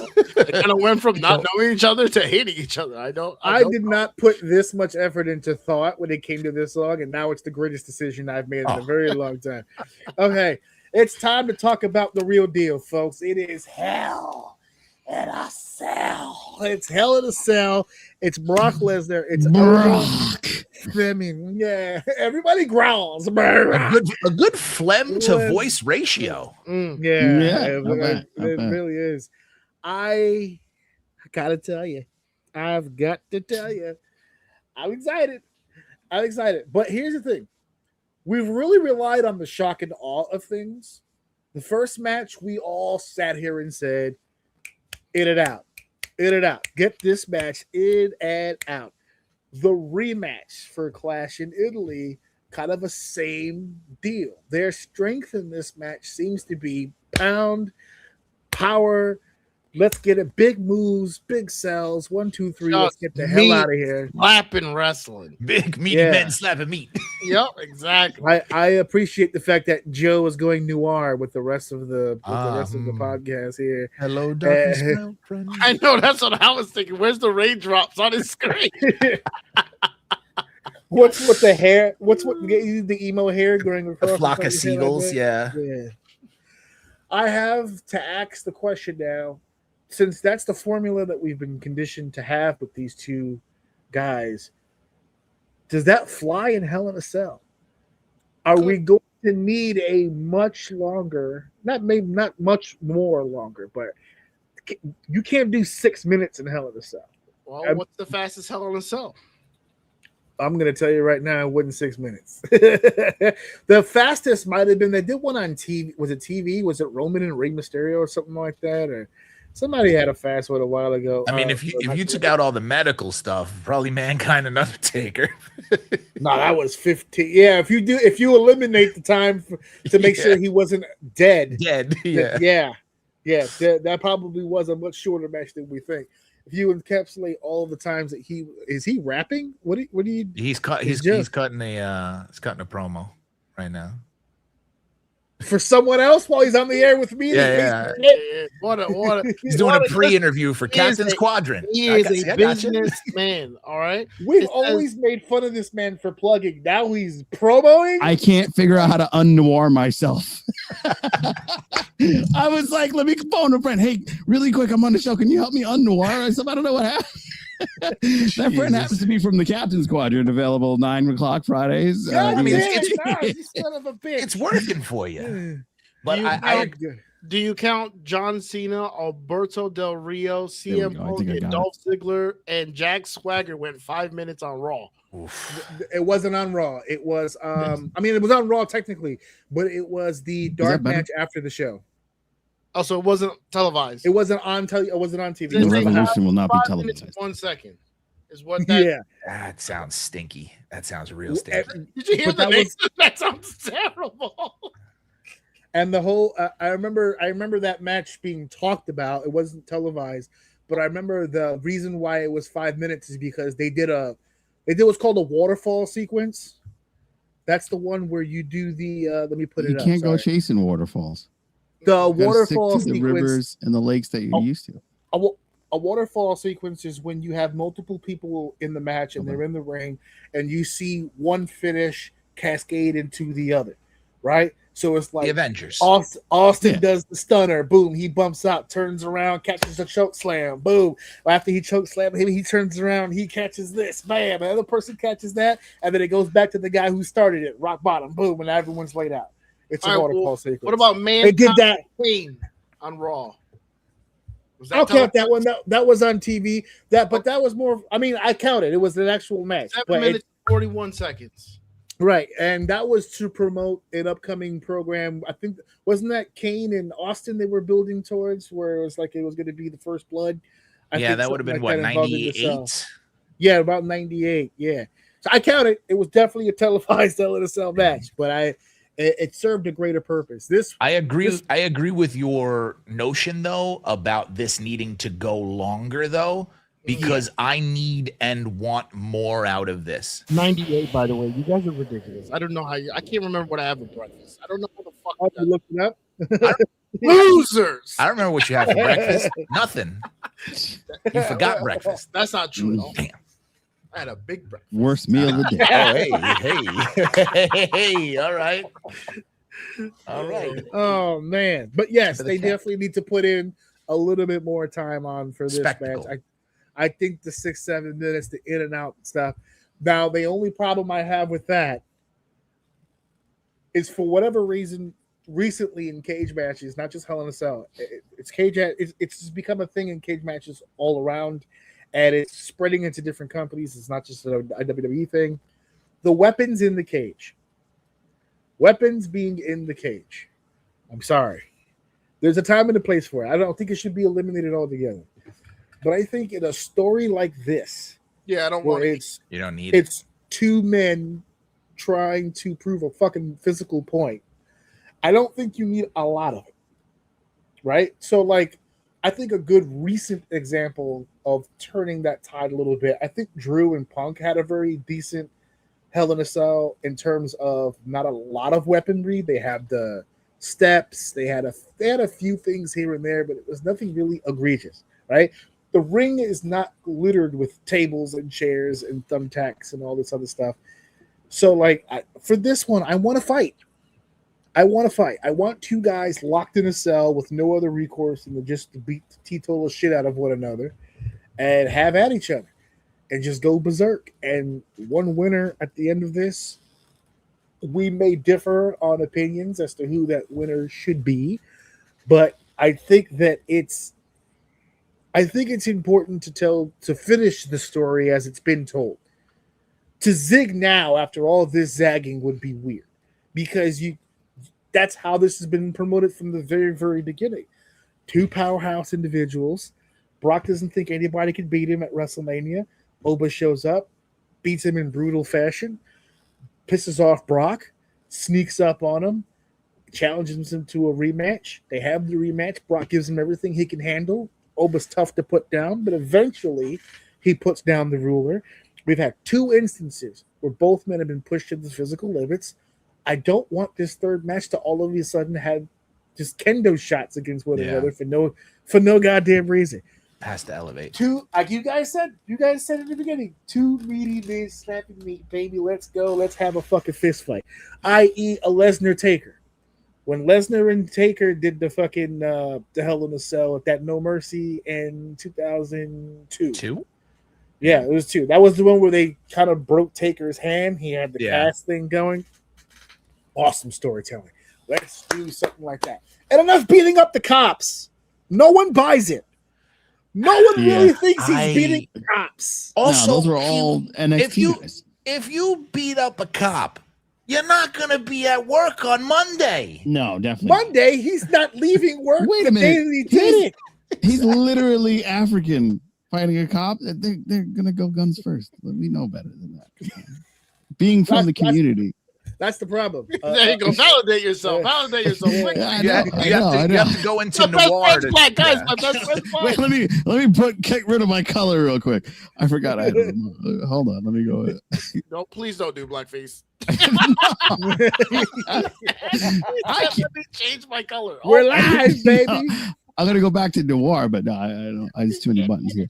No, as somebody in the community. I just throw it? If they go 47 minutes and 27 seconds, they'll have the longest match. There you go. Listen, I would love that. I love Brock and Oba. They ain't going that long. They don't got it in the They ain't got it. No. He's referring to Taker. That's the first Hell in a Cell. Taker Shawn. I don't know if Oba's got it in the tank, and he's the younger guy. Only one way to find out. Yeah, it is only one way. Now, here's the funny part. Do I think Oba can get to 47 minutes? Maybe. He's in great shape. Will minutes 22 to 47 look great? Nope. Nope. It'll look like minute 3 for a Joe Dub to get in the ring. It's like, hold on, can we something? Cut the commercial. It'll look like two seals playing Twister on the beach. How many suplexes have we done in this match? All right, let's just do more. Come on, keep it rolling. You want to do another 11? Let's go for it, baby. Come on, let's go. Take the ride. Because that's the other problem with these two individuals. Although Brock does no holds, he's not a. That's not what he does anymore. Not a holds guy. He's a toss you around, go home guy. It would be nice to see him break out a little bit of that in the match with him. If he shows a little bit more of the collegiate wrestling and what we're used to Brock coming up in this match, it would be a nice nod to his career and give Oba a little bit of a different look, because I think he has to. I think that's a good story to tell in the ring. Absolutely. So it's Hell in a Cell, it's Brock Lesnar, it's Oba Femi. This is the part of the story where I'm a little nervous. So, Joe? Yes, sir. Who wins Hell in a Cell? With or without cops? No. Give us a plus or minus 10. I think it'd be fun to see who thinks it's going to go past 10 or under 10. All right. I think we're going to get a clean 10 time. Yeah. On the match time, yeah. I think we're going to get a clean 11 minutes. And in a minute 11, Brock's gonna go, all right, pin me. Just like in the Royal Rumble, he's like, all right, throw me out. Time's up. I got my check. The money's clear. I just got the text from Sable. I think this is gonna be a killer throw. Yeah, you got it. Thank you. It's gonna be a killer. It's cute. You think she has access to his financials, but go ahead. Anyway, I think for sure this is going to be a total slaughterhouse of meat just being thrown everywhere. We're going to get a lot of shocking moments of just muscle mass being tossed. Whoa. And I think that this is going to be a memorable one. I think this is going to be the one that we wanted when he fought Bill Goldberg. And I think we're going to talk about this for years to come. And who am I going to pick to win it? I think it's either going to be one way or the other. It's going to be a complete slop or a total, epic match. And I think that Oba's got to come out on top of this. Brock's on the way out. He's going to say goodbye to everybody. And he's going to go lead off on a horse. That's how it's going to end. He's going to put his cowboy hat on. He's going to go. He's going to ride Paul Heyman out. He's going to ride Paul Heyman out. Horse, not walrus. My apologies. My apologies. But yeah, that's how I see this coming to pieces. Dave, who takes Brock? this match? I not Brock. Sorry, Oba for sure. I don't unless Brock is gonna continue to come back every once in a while. I mean, I don't see why the dude he's Brock. He's still a spectacle, but even when he's there, you can feel the disconnect. He literally probably knows nothing what was said about him or towards him until he gets to the building and they fill him in, and you can feel it and you can see it. And he's done. I tell you this all the time. I always forget how long he's been there until I'm at your house watching really old wrestling and he's having a match. I'm like, dude, when did this guy start fucking wrestling? I don't know why I always forget how long he's been there, but yeah, he should be on his way out. Hopefully this is his about last 26 show. years in the game. I was going to say, I literally remember being a Hallmark store manager going to I think it was Nassau Coliseum in Long Island, him beating The Rock when The Rock was on his way out. That was SummerSlam, man. Yeah, that's what I remember. I was like, Brock's been there. I know we're nerds, Dave. I saw your face. So yeah, Oba should clearly take this one. I'm hoping it's a good match, and I'm hoping it does go plus 10. Like I said, even if it's an extra minute or extra 30 seconds, I'm going plus 10, and Oba's going to take it. All right, Steve, who wins? I agree with the plus 10. 12:47, we'll say. Nice. I think Brock's gonna win this. Oh, and here's why. There's nothing wrong with Oba losing here. I don't think it turns him off at any chance. If there's one person that can beat him and him be fine with it, it's Brock. They give him the send-off as long as Brock retires right there, shakes the man's hand, gives him his gloves. This is the future. You are the future. Here, take this. He gets his wave. He walks out. But in order for that to happen, it has to be, to AJ's point, more than just a 6 or 7 minute match. This should be meaningful for him. Here's why. Because Oba has an invincibility problem. Mm-hmm. Just like Goldberg, just like in some ways Brock did. He has to lose to somebody at some point to let the audience know this guy can lose. And I don't think the first Brock match did enough of that. Interesting. Give him that sympathy of, oh man, we were with you. We really wanted you to win. You didn't come up, but we know you're the guy. We know you're the guy moving forward. Because he needs something, because he looks ridiculous just giving up that title shot for this. Instead of, well, which they retconned. My apologies. They retconned that back, and they said he still has the title shot somehow. So I said that on the show. There was no reason to get rid of it. Yeah. I think it'll be Lesnar, in my opinion. I would like to see that. I think that's more interesting for me. You know what? To be honest with you, I was following you, and I was open to what you were saying until you actually just mentioned that last part, because I think that does hurt him. You throw not throw it away, but you show your dominance to the brand by saying we're gonna put this on pause because I have something to settle, lose, and then come back and go, okay, I want my title shot. You're gonna give it to him, but it's not a good look. Unfortunately, I think Oba has to win this, or it does. To your point, it kind of helps that invincible look, but it's like that's what we've been building this whole time, and to drop it so early, I think would just be a waste. I feel like it would hurt him. I think it would hurt him, especially the way that he speaks, the way he's been grabbing people from the back and being dominant. Like, there's a way. Sir, this is a Wendy's. This is. Can I get it from the back, sir? Sir, this is a Wendy's. But I don't. What you're saying is not impossible. It's improbable. It could happen. I would be very interested to see where they go from that, because to me that's that's tough to come back from. How do you give sympathy to somebody like Oba? It's nigh impossible. I mean, to be fair though, to your point, like if he lost to Brock and he walked in the back, I go, you lost, and he's gonna punch me in the face. Like, you can taunt him for losing to Brock, but he could still beat your ass. He's the only person who can beat him. Right. So to your point, they would obviously had to lean into that. Him going on a rampage of some sort. I just want to see Kofi Kingston's tweets if Oba wins. Well, okay. Oh, so he's cracking his knuckles. Really, yeah, here we go. Here we go. I'm like, this is actually going to be short. I thought I was going to be the only one to say it. So Steve already kind of took the lightning from what I was going to say. I thought I had the shocking moment of the night. I didn't. Steve. Apologies. No. Not this. Not. I'm making a joke about the Stolen Thunder, but the train of thought is the same, right?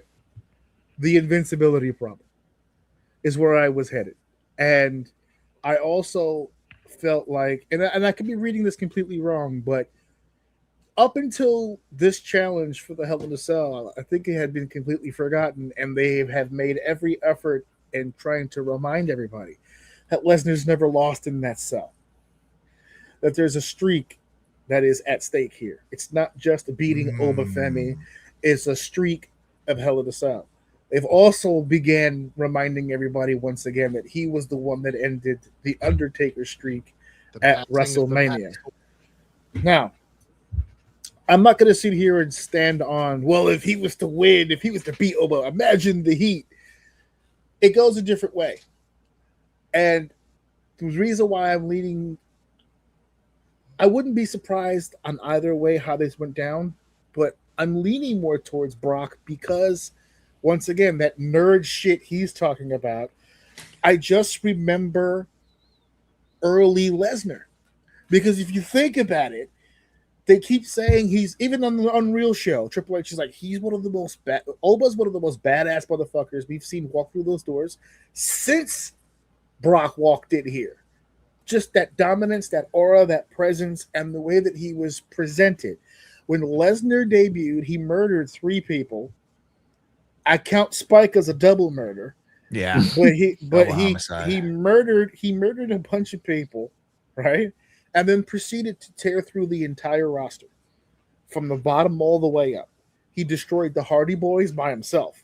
That was his first program, him against both Hardys by himself. And he destroyed them. He went on to work his way through the mid-card and just destroy everybody. He defeats an Intercontinental Champion, Rob Van Dam, in the finals of the King of the Ring that year.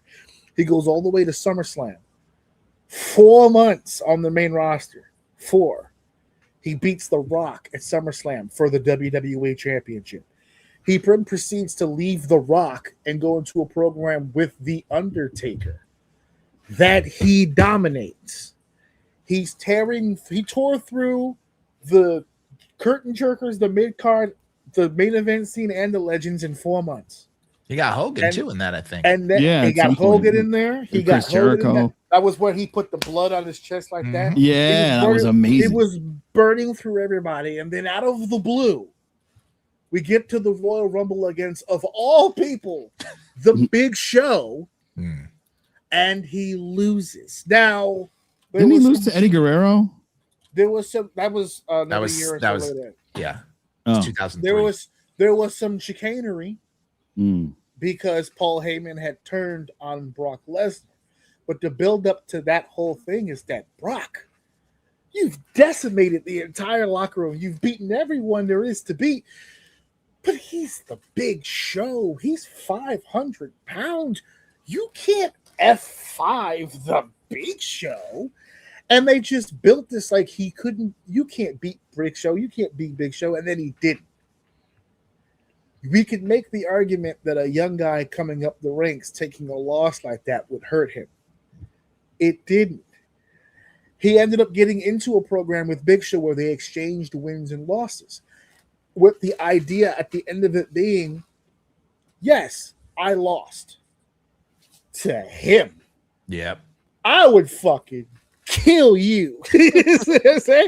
And that to me is, I think Brock winning this does two things. It gives Oba even more of a rub because he's going toe-to-toe with Brock Lesnar in a cell, a match that nobody goes toe-to-toe with Brock Lesnar in, and falls just short. Because that's the way that I would book it. I'm saying 15 minutes with a slow start and a build to a big ending that almost double down, right? It's the Apollo Rocky finish where they're both down and it just happens to be one arm over the other. Lesnar just happens to get an arm because of the way he fell. Shooting star press. 1, 2, imagine. If he does that at Hell in a Cell, he's retiring, right? But that's his farewell. But I mean, like, just dramatic, overly, just he barely, like, Lesnar's not aware he beat Oba. That kind of a fight. And then I didn't even think about it till Steve said it about handing Oba the gloves, and it's just that warrior's spirit. That's it. That travels with Oba whether he wins or loses. He went toe to toe with the baddest in the land. There's no way that you can fuck with me. I just beat this guy, or I just went to war with this guy at Hell in a Cell. You think Jay Uso's got a shot? No, you think Solo Sikoa and his stretching is gonna? No, he's still a beast and he's still a monster. And Lesnar is the kind of athlete that I don't think anybody has a problem with not abiding by the going out on his back. Yep. Because he's the one guy who made it in this industry that didn't really abide by traditional rules from the very beginning. He doesn't really give a shit about any of that stuff anyway. And I think everyone's kind of accepted that. So I don't know for sure. I wouldn't put it past. My official pick is I think Brock Lesnar wins this. I think it's a skin of his teeth kind of a situation. But I think he gets to go home happy and Oba still gets to rub. And good luck to whoever the fuck follows Oba. Because now we've set a precedent that he can be beat. It just takes a hell of a fucking man to do it. He's a main event player. The only man who could is gone now. The only man that we think can is gone. Now we get to play the game of who's going to take him to the limit next, right? Because now we look at guys like Roman and Seth as magnificent athletes, but they're the old guys. Yeah. They're the legends. These are the guys now that are going to be fed to Oba to cement what that next legacy, guy is going to look like, right? Because I feel bad about it, but Braun Breaker was supposed to be the guy, and Oba, and I'll even put Trick in there, have gotten way more over, way more Trick over, definitely gotten over, way more naturally and faster than Braun Breaker has. Braun's impressive, but he doesn't have that these guys have, and they have taken the industry by storm.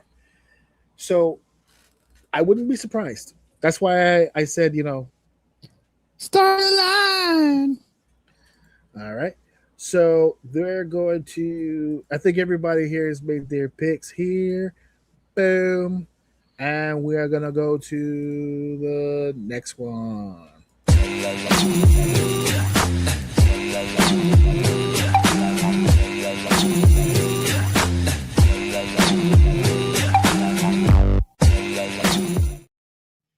Wow. Let's oh, what the hell happened here? Popcorn time. We're gonna go to the bathroom real quick. Dave left. Popcorn. Just for a second. He's got something he's gonna do at the house. Just really quickly. He'll be right back. But we're talking about the 6-woman tag team match: the Bella Twins and Paige versus Fatal Influence. This one is gonna sting, fellas. Sting or stink? Which one? Well, it could be both. Sometimes This is- things that this- sting this- stink.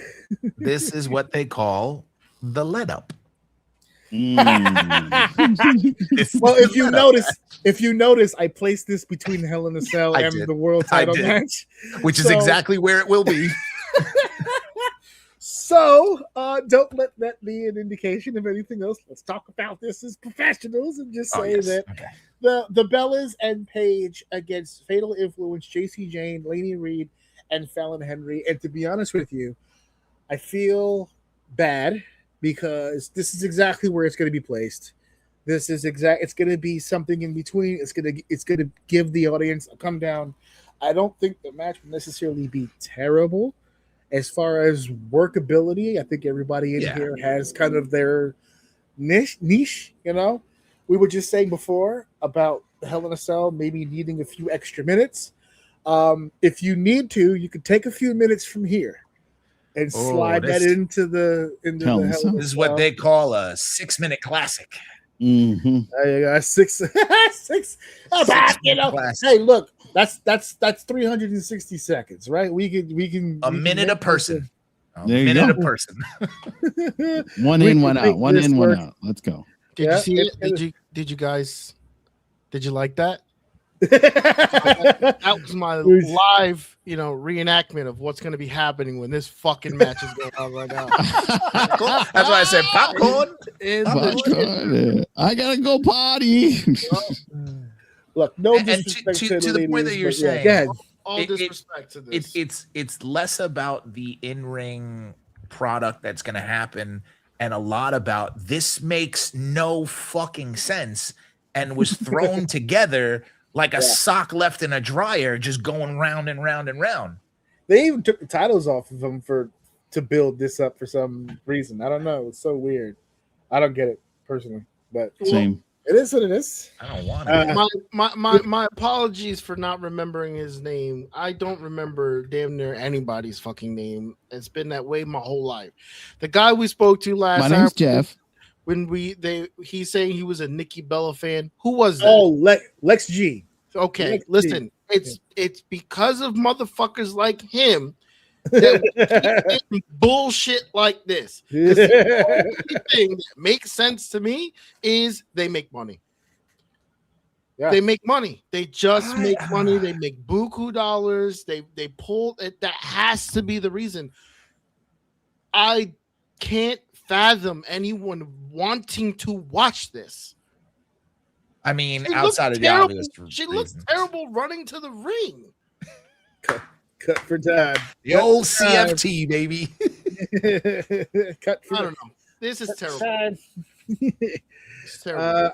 I'm going to be honest with you. I don't even think we need to make picks. Listen, it's Please. here. It happens. Well, the Bellas are gonna win. So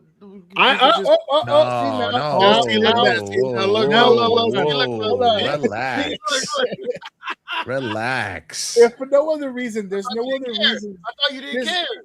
There's you care made about me the care sport. all of a sudden. Yeah. We're not talking about this match specifically. I'm here to defend the business. Hold on a second. Because the only reason for Abuelita 1 and Abuelita 2 to be into this match is to put over new talent. Yep. And the whole point of Fatal Influence of being on the main roster right now is to get some fresh blood into the division. There is absolutely no reason, no need, nor should it be tolerated for the Bella Twins and Paige to win this goddamn match. If the Bellas and Paige win this goddamn match, flush the whole goddamn thing down the toilet. And they got to get Paige away from the Bella Twins because now they don't need them. Oh, They yeah. gotta Nikki's separate back, 'em. right? They don't, yeah. Nikki's they back. don't do Bye. that shit Go anymore. away. Jesus Christ. This is going to be the shortest clip to edit ever. That's it. It's the Bellas. It's I didn't mean to make that 20 You ended their career. the way that you just booked it. Fatal Influence is headed back to NXT in a few weeks, bro. We gotta run this shit back again because apparently they're getting beat by goddamn Bellas up there. This is Bella Hogan. you shouldn't Bella be. Hogan. You Is bitches. Is that the thing now? All of a sudden, everybody gets a bunch of wins. They're Hogan. Yeah. Cody, They did that. Cody They did Hogan, that to Punk CM recently. Hogan. Yeah. CM Hogan. Yeah, Punk Yeah. is CM Hogan. Jesus fucking Christ. Yeah, so I don't think anybody really is bothered by it. It's okay. Well, as Jedi put it, we'll cut for time. We'll cut for time. Let's go on to the main event of night one.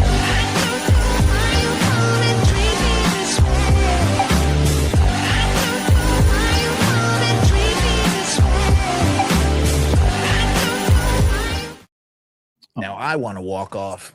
Listen, I can see you fucks on the bottom of my screen. Whenever we go into the break part where the video plays, I can see you guys on the bottom, and everyone, for everybody talking shit, it's catchy. It's a catchy. I know it wants me to do something, murder, rob. I'm just trying to decipher what it is. Well, so that you got 3 more shots at it because it's going to play 3 more times. So really listen in. I'm glad the volume's high. What was the famous one that everyone said if you play backwards? Was it the Beatles? It was the Beatles. It says Paul is dead. Paul is dead. But you're not dead, right, Paul? No, I sung with him. He looked fine. Or was he just dead inside? Was it a bad weekend or something? Or dead inside would describe how I feel looking at this build. Oh, the WWE championship. We should have got the Sammy Rhodes too. Instead, we got CM Punk. Rhodes. I don't even know if that was necessary. This match is fine as it is. It's just this isn't the road that we were supposed to take to get here at all. This was apparently the plan, right? Because they set this seed right after WrestleMania. Yep. They told the world this is where we're headed next. And then he just disappeared. Punk disappears. Cody goes on the run. He went to go watch Ronda Rousey's match. Now listen, if on my spare time I get to fuck AJ Lee, I would also want to take time from work. I would retire. yeah. Especially if you've already made your millions, right? Hey, imagine you taking. Hold on. Why are we assuming she wants this motherfucker in the house? Go do something. That is fair. That is fair. They are married. Yeah, fair enough. Yeah, very fair. I hate his breathing. He's usually not here this much. Go garden or something. Wasn't I just on the road with you? Yeah, right. Yeah. Word. It's, so this is you notice the wording here at the bottom. It's a WWE Championship match. We don't do that undisputed crap here. Yeah, okay? It's very disputed on the same goddamn show as another champion. It's very much disputed. It was undisputed when you made it. When you combine the 2 titles, it was undisputed. As soon as you made that other one, it's very disputed. The Universal Championship, like that's that one's gone. Champion of the Universe. I think Invincible will have a word or 2 to say. Well, I don't know. Thrag was kicking some serious ass. Thrag is the beast incarnate. That's the real Brock Lesnar. Jesus Christ. I've never seen a man with hands and a crispy fade to just run through the goddamn universe. I was like, what? Freddie Mercury's got reincarnated and flies? With hands. He got reincarnated and was given the gift. Oh, my God. That show. But I'm going to watch that season again. Speaking of gifts, I just realized adding Dave back rotated my squares around. So now Dave's now here. Circle meets the square. That is another guy over here. You can actually go to the corner of any one of the squares and start moving us around if you want. Oh, could I? Yeah. Oh, let me see. Oh, it worked that well. Oh, now I got to change you back. There we go. We're back to where we belong, Joe Dove. Consistent clipping for consistent clipping. This is for post. I swear to God, we're really interested in this match, folks. Hold on, we're gonna get there. What match? What are we talking about? The ladies again? Let me start with Steve for just a second because I think me and Steve are on the same wavelength about the build, right? I think we're of the same mind when it comes to how this whole thing has come about. And we find, and I think the bigger problem, correct me if I'm wrong, see if we're still in agreement when I say this, we're in another babyface versus babyface conundrum. Mm-hmm. And the other World's Heavyweight Championship match seems to be another babyface versus babyface situation, right? So this is the night one, in my opinion. We don't know for sure. It hasn't been announced. But I'm assuming this would be the night one main event. Just based on not this. Then probably the Hell in a Cell. But it's what are the other? Brock doesn't work last. No. Brock's got to go home and ride into the sunset, my friend. If anything, I feel like Brock's opening because he wants to just be fucking done. Yeah. He might, but man, would that kill the whole evening if that Hell in a Cell was on first? Sometimes you get That's killed early on. that motherfucking moment. Listen, let me tell you something. You got the 6-woman tag about halfway through. Don't worry, we'll bring it back. You're fucking. Imagine putting that Hell in a Cell match out first, and then you're like, all right, Gunther and Nick, you're next. It's like, get the fuck out of here, bro. Nah, the woman will be next if they do that shit for sure. God damn it. Io Sky. But Steve, the build up and this whole situation with Punk and Cody, babyface versus babyface situation, for some reason, this feels like it should have been square peg, square circle. Somehow they made that circle square for no reason. And it's just not. Not. What's your vibe on the way this has been built? They teased something that was quite interesting, but didn't lean into it, where Cody and Punk acknowledged that Cody was kind of the blueprint of, hey, I left too. I was unsatisfied too, but I went out, I built it and came all the way back. I would have leaned more into that. It's like, you quit. Just go in, just say you quit. You went home. I stayed. I built it. You don't get to acknowledge what I did. I built this. You walked back in and everybody welcomed you with open arms. I had to kick the door down. Instead, we got this boring, saccharine, no, I'm the better wrestler than you. No, I'm the better wrestler than you. Well, let's Cody find out who the better wrestler is. To your point, you could actually even make the argument that Cody was the reason why Punk got the reset to begin with. Yep. Well, hold on, because Cody did have one line that I thought was actually really good, which was when Cody was putting over all the things that he had accomplished away from WWE. He said, I did all that knowing full well that the audience, while looking at me accomplish all this, wished it was you. Yeah. Because you were the one who was supposed to be revolutionary. You know what? You were the one who was supposed to set fire to it. AJ. And I did, and you went home. You found the one thing that raised a single heartbeat in this entire fucking thing. Yeah, when it comes to this wrestling shit, dude, he can sell shit to a fly. Like now, this one line made me kind of want to watch it a little bit. But this is that was Cody's line. I didn't come up with it. Yeah, it's the perfect example of coasting on star power. That's Cody. It's Punk. You know, it writes itself. It doesn't. None of it does. Someone should write it so that we can enjoy it. Stop. Who is in possession of this magical pen that just writes all by itself? Right. Oh, AI, I forgot. Oh, yes, I forgot. Al. I always thought it was Al. Yeah, well, no, it's steak sauce. I thought it was Allen Iverson, but okay. But I'm learning now that it's not better than this. But yes, no. Please continue your point. Yeah, that it was supposed to be. It was supposed to be completely different. Yeah, it should have been different. I mean, it kind of similar to. This is the exact thing that happened. Maybe it's a Cody problem. It's the exact thing that kind of happened with Randy. We expected something more. We expected the student teacher thing, which we never really got. There was a Pat McAfee thing thrown in there. So I think they're a little bit gun shy of doing something full bore because they don't know what they're going to get out of these two. They didn't go into the history of these guys were on rosters together for years. No real substantial mention of, well, you were supposed to be my example. You let me down. You let me down. Not Cena. Why do you think I supported Cena? Cena didn't there's no edge to this at all. It's just very, like I said, low hum. There is no edge to this at all, except for the one line that you mentioned, which isn't enough. Oh, what about the time he hit him in the face with the belt? Who doesn't hit somebody in the face with the belt? The flip over, yeah. Or the press conference where he was like, last night was a mistake, but this was on purpose. Yeah, he probably and then he shoved him in a locker and said, nerd. Yeah. I'm sure there was a wedgie in there. You said 2 seconds ago that maybe it's just a Cody problem. And I'm not sure, but I could tell you that Punk holds equal weight in fault in this. Mm-hmm. And that's because I feel, based on what I've heard so far between the two of them, neither one of them seems to be as efficient when they're not being attacked. These are two people.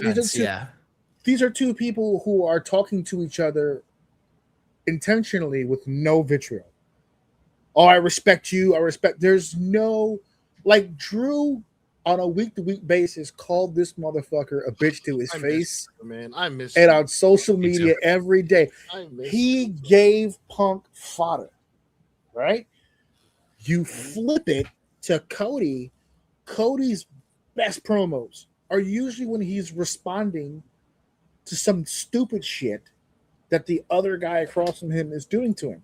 We have two people who are amazing when they're on the defensive, when they're doing the babyface deal, when they're doing the fire up thing. And since no one is, there's no friction. For lack of a better phrase, there's no fucking. There's two vaginas. Just no. This is all dry. There's no foreplay. Yeah. No, I'm going with the physical autonomy as my analogy. There's no one's being fucked. It's okay, two, fair enough. It's two. There's scissoring. Are you saying that? I was going to say, are you saying there's scissoring this right now? Scissoring. Yes. There's no conflict. There's no one's being, literally in wrestling terms, no one's being fucked here. A polite dry hump.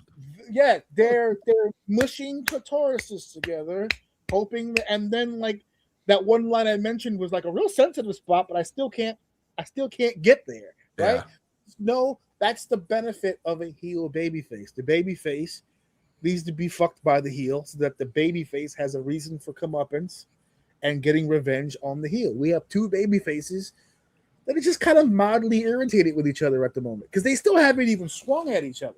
The pie face was a little aggressive, but if that's all the aggression we're going to get leading into Saturday, you've built nothing. Technically on paper, you've built nothing. So I'm sure the match itself will be phenomenal. It will be a 100%. Main event for sure. But who cares? Don't give me a match that I wasn't really all that anticipating and end it with something I should have got before the match. Because I have a feeling this match is going to end with some sort of fuckery of some kind. It should. Maybe Sammy will come out and get his comeuppance or something. Something. But you could have used that. You could have used the situation. As corny as it sounds, and it could, I'm lowballing. It's just off the top of my head right now. You could have had Sammy pissed off that Punk cashed something in to get this title match, and they're confronting each other. And now, Sammy loses his fucking cool. He's jumping all over Punk. Cody slides into the ring to get Sammy off. He gets Sammy off. Sammy swings at Cody. Cody and Sammy are hitting each other. All of a sudden, Punk goes to grab Sammy. Sammy ducks, and Cody cracks Punk. Now we've got a physical. What the fuck was that about? What do you mean? I'm trying to, fuck you, something. Yeah. Instead of, I think they exhausted all that with LA Knight and Jay. Dusty's kid can't beat me at SummerSlam. I don't. All due respect to the big man upstairs. Didn't he say that? We don't give a shit. Yeah, we don't give a shit. They said it. He has said this to Cody at different variations. The first time was the one where he goes, my father was an electrician. He was a blue collar man. I guess I'm more of the American dream than you. And then Cody was like, well, I left and started a revolution. I bucked the system. I guess I'm more Punk than you. Where was this energy here for the title? Well, mind you, also KO did that shit fucking 6 months ago. Mm-hmm. Punk's at his best when he's either an underdog, being attacked, or a martyr. He's none of those. And those are the same descriptions I hear about Cody. Yeah, that's why it's two muffs trying to figure out what the fuck's happening. Rubbing two Barbies together. No genitalia. Or two Ken dolls. Come on. Yeah. Meanwhile, this is inclusive here. Meanwhile, while all this is happening, there's a giant dick in the back named Gunther waiting to fuck either one of these two. Did you see him kick that door in Cody's face? That shit was crazy. I love that shit. I said, why isn't this the main event? That shit was some Wile E. Coyote shit. Bro, he just pushed the dude out the way and fucking kicked that shit right in his head. I loved it. Fantastic. CM Punk retains. Who cares? I wouldn't even know where to fucking start because I can't tell you where this is going. Punk, so fuck, that's my pick. Punk. Punk's my pick. Joe, who you picking? Punk. Nice. Mhm. Nice. Everybody has got Punk, but guess what? The American Nightmare's got a shot. QB1, baby. No, he's going to be in a Absolutely. tag match with Tom Brady. Him and Tom Brady versus Logan Paul and somebody else. Just you wait. Jesus. I need the sports. Logan Paul and Gunther. I got in trouble the other day because I was like, I'm from New York. I'm a Nick fan. Grew up a Nick fan. I'm a WWE fan. Grew up a WWE fan. I like Roman. I like Jalen Brunson. Oh yeah, I remember this. I hated everything about that fucking segment. Yeah, I hated everything about that. I was like, get his dick out of your mouth. Saturday night's main events for me is if you're a comic book fan, it's a one shot. It's an Elseworlds tale. It is never canon for me. I What just if? go. Exactly. What if Marvel Zombies? It's just go away. What if Wolverine was the king of the vampires? Oh my god, that was a deep cut right there. Yeah, it was. All right, boys, I like to go deep. Take it just where you will. To be fair, who likes to go shallow? There's some that just like to rub the surface like this. Hold on. Just going. Just going. Just the tip was a whole thing back in the days, right? I mean, it was a lie. They fell for it every time, but I'm just saying that. All right, we're off to the next.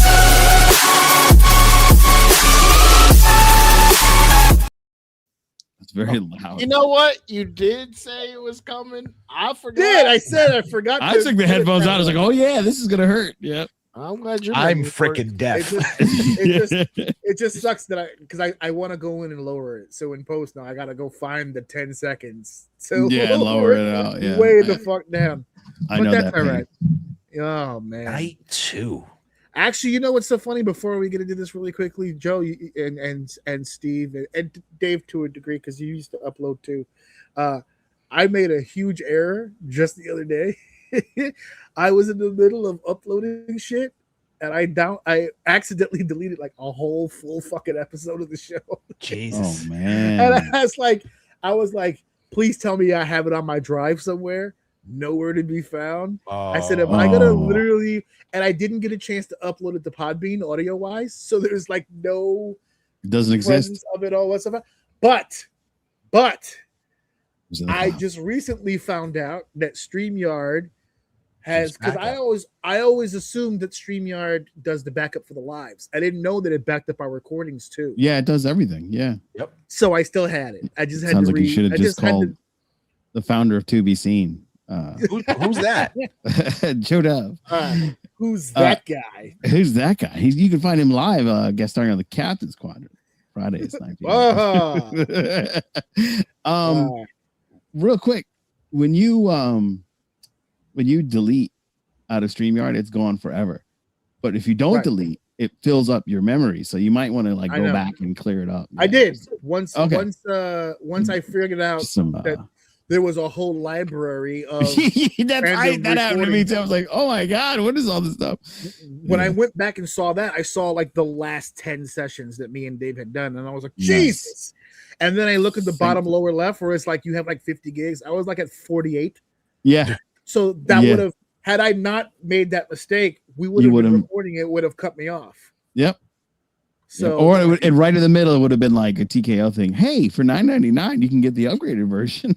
Oh wait, Club OUM? Yeah. It $9.99. Yeah. There will be titties in Club OUM. Oh yeah. Not mine. Unfortunately, it's mine. Yeah. All right, we're on to the first match, boys.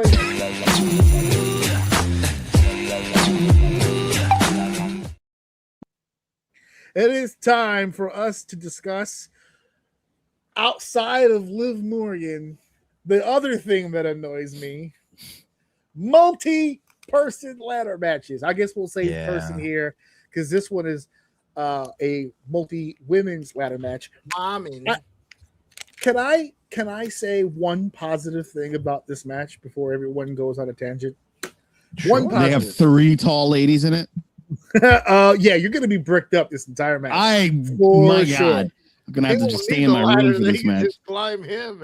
Yeah, yeah. I'll Mama just just stand lays in the middle of the ring. Descend to your greatness.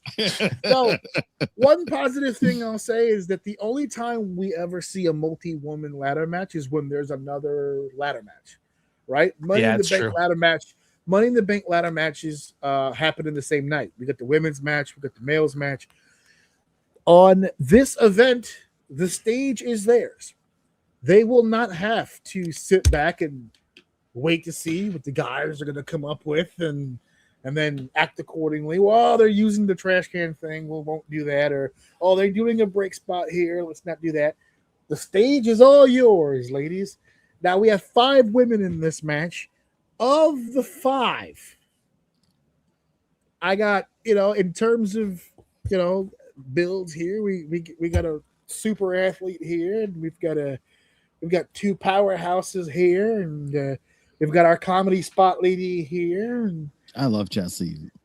And then we've got the 5th year senior over here. Right? We've got the captain of the high school team that just won't leave campus, right? It's just they're using all their eligibility right here in this situation. Now, this is not Money in the Bank. This is for the interim WWE Women's Championship, which, let's start there. Interim? Am I the only one seeing this favoritism? Am I the only 100%. one noticing? Hold on. Don't think it's Rhea Ripley. I'm not talking about Rhea Ripley. Oh, no. Vacant is getting screwed here right now. Okay? Vacant is on a Hall of Fame run. Yeah, everyone knows it. And she would have loved to have added another women's championship to her title resume. Double, triple crown winner. They're screwing her over in place of this. Why is Rhea Ripley not stripped? What happened? Because God doesn't love me? Is it because she had been stripped twice already? Yeah, I think so. Yeah. And I also think that they want to ultimately get back to her anyway.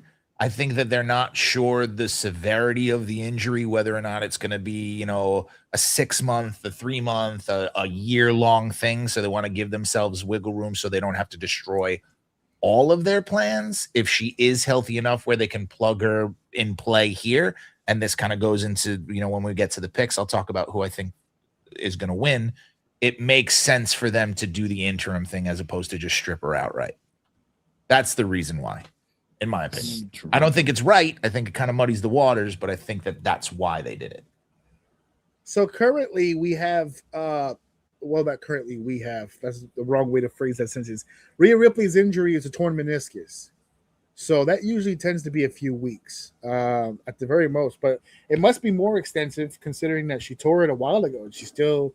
I hope we don't have a new pinky finger situation. Ooh. Uh-oh. Buddy Murphy. Yeah. It started with a pinky, turned it to a hand, turned it to a baby. He's like, baby, let me help you with that pinky. Let me just by the way, I don't know if anybody has seen Bianca recently, but she looks like she's about to give birth to a Toyota Accord. I don't know what. You got to see some recent Bianca pics. She's putting stuff on top of her tummy, and she's like trying to a car on top of her tummy.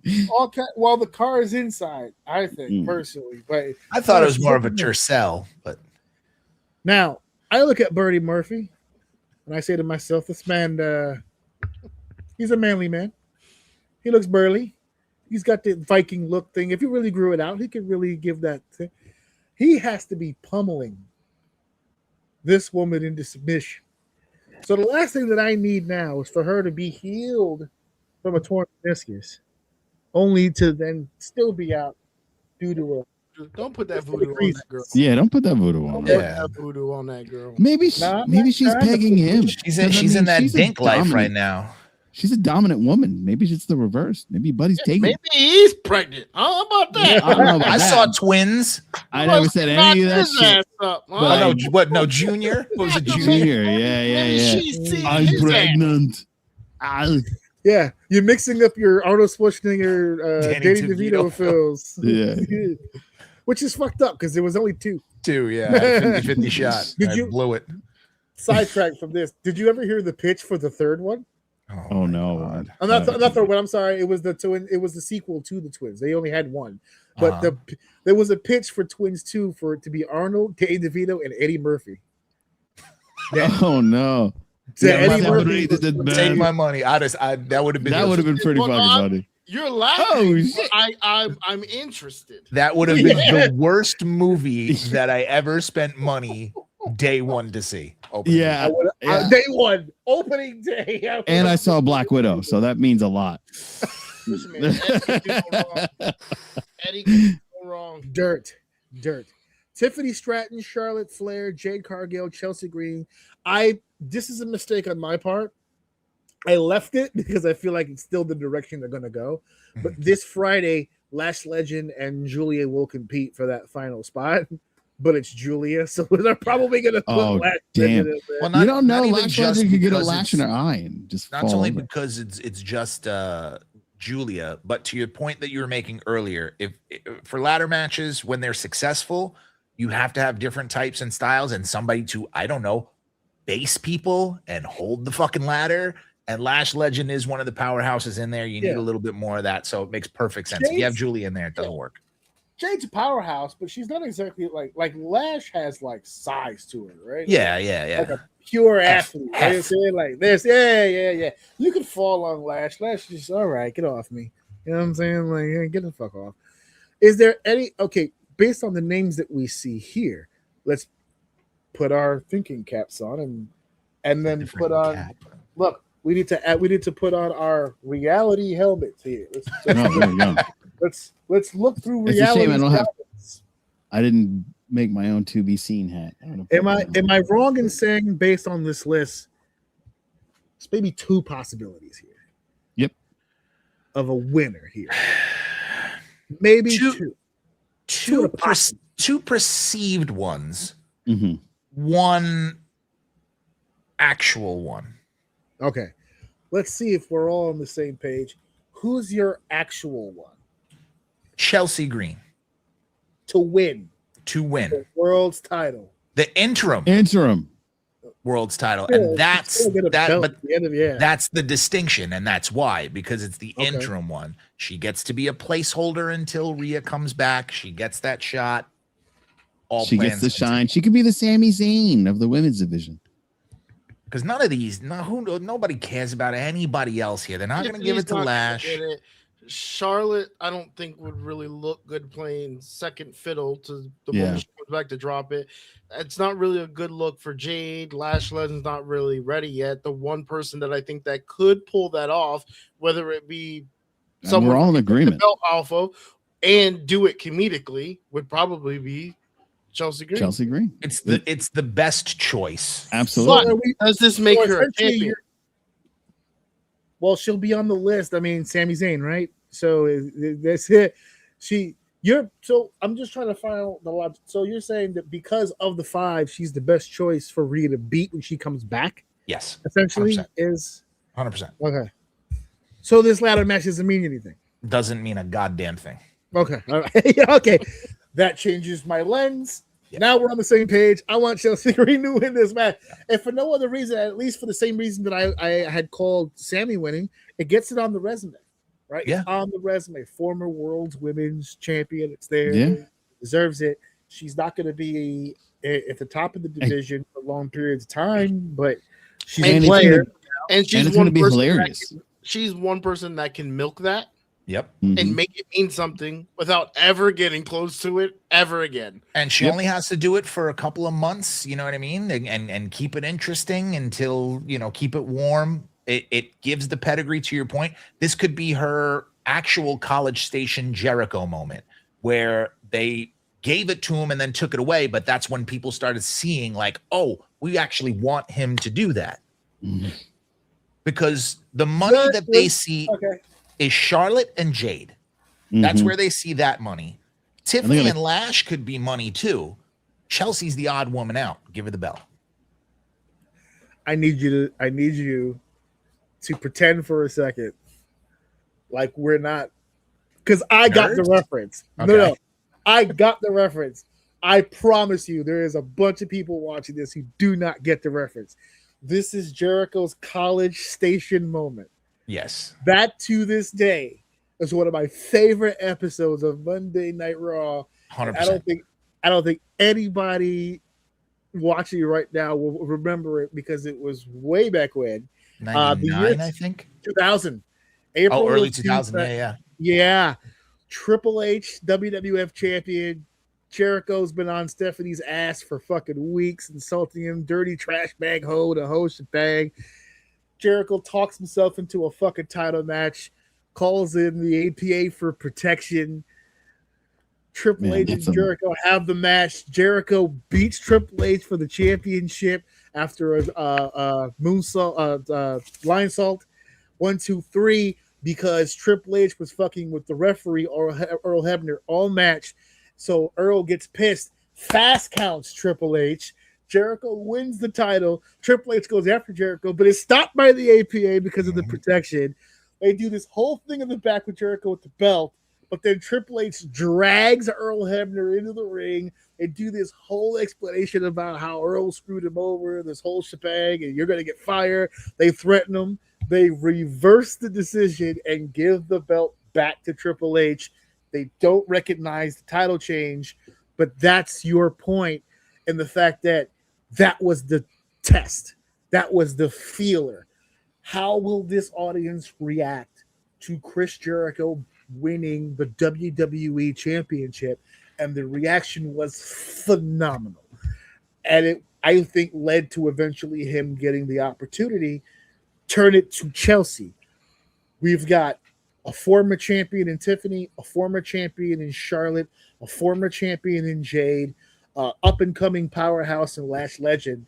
The last person on this list that anybody is going to anticipate is winning the match is Chelsea Green. And the beautiful part is she doesn't have to pin anybody. Nope. She doesn't have to pin anybody.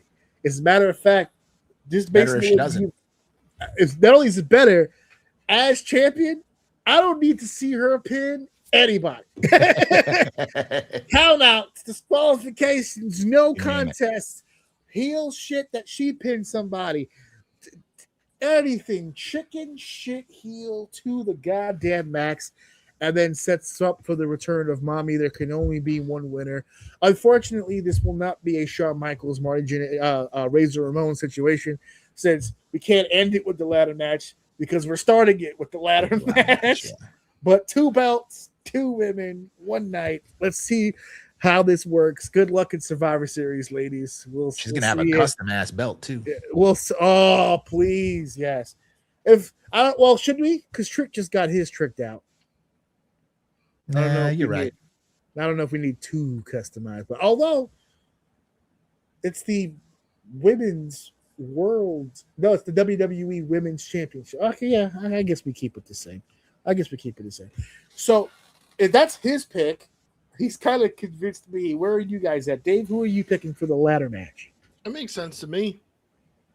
I'll go with Chelsea Green. I love Chelsea. I love to see Chelsea have it. Joe? Chelsea Green all the way. Man, if this thing hits, we should have played Lotto. Yeah, right. Where's my Kalshi? I love Chelsea Green. She deserves it. Just even if it's short run, let her get it, man. She's amazing. There you go. Really, she makes me laugh. That's all I need. And she's hot. And she's tall. Trifecta. Put it in your goddamn pants, sir. Don't worry, it's live. As we progress through, I just want to really quickly. I muted it. There we go. Check him out, guys. This is the guy that did all the graphics for the show, Bevlock. It's all on his channel. Give him a subscribe. He's trying to get to 100,000 subscribers. He's on the way. Oh, help the guy out. He's doing a hell of a job putting these cards together. Great artist, graphic-wise. He's a really cool dude. Help that guy out right there, man. He's got one more.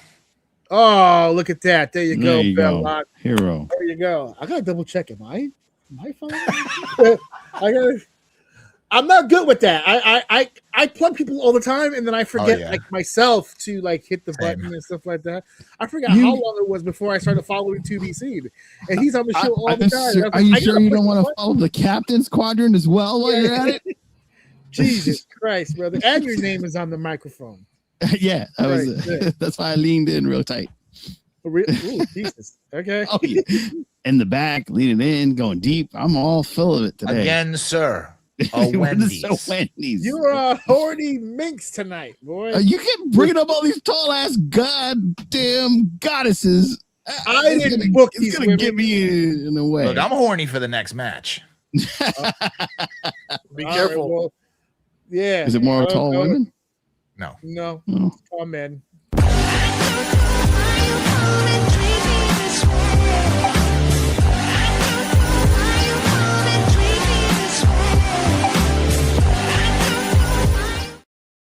I forgot about Baron Corbin. I'm not gonna lie. What the hell's happening? What? What the hell is this? Someone explain this to me. What? It's what? It's great. What the? How? Why? What's happening? He's typing it in. They answered my prayers. Can someone send me some clips, like some sort of a compilation? What did he do at MLW? Nothing. I thought he was. That made them go, we got to get this guy back. And it's funny because I haven't said a name yet, and everyone watching knows exactly who the fuck I'm talking about. Yeah. Because I thought he was doing the problem that I told you. They don't have perceived over heels. Baron Corbin, don't get me wrong, isn't exactly over, but he isn't exactly not over. Uh-huh. So they need someone, because Trick is not a heel. I'm sorry. You could have him rob my mother in the street, and it would still be difficult for me to hate him because that's how good he is. Steve would be like, "Go get him! Whoop that Trick!" Oh, that's my mom. That's okay. He probably did something wrong. I don't know. But that's the reason why this happened. That's the reason why they brought him back, because there is a large dearth of heel. What are you going to do? Rusev? Fuck out of here. Poor Rusev. Poor Rusev. He's trying. It's not his fault. It's not. It is not his fault, actually. You know, you sit here and you tell me, with a straight face, by the way, that the reason why they hired this guy back is because they don't have over, reliable, pure style heels that can eat a pin. That could eat a pin, that could get all kinds of heat on a baby face and have the audience waiting and praying that this guy is just going to get his ass kicked, right? Over and over. That's what I keep being told, that they brought back Baron. And you're not the first person to tell me this. They loved his heel work. It was just he was getting stale. He needed a change, and to freshen up the old Jim Ross line. Hey, why don't you take some time off, learn a new hold kind of situation like that. But you're going to try to tell me that of all the people that you have let go of, that you can bring back, that would be a heel that could take your baby faces to the next level, and you left this on the table? You left this off the table. Oh boy. The modern day Maharaja. This off the table. You couldn't have find a dude in like a nice suit. You had to have him, like raise. I had to get him a 180p photo. No, because I thought of it on the fly. Yeah, I know. And because I could tell. And because I didn't want any WWE logos on this, so I couldn't use the belt either. But the point stands. Jinder Mahal is right there. Don't think because I slacked off on Mahalamania that I'm done being a huge fan of the Jinder. But that's a former world champion. Uh-huh. That's too high for Trick right now. That's too high for Trick right now. That's too high.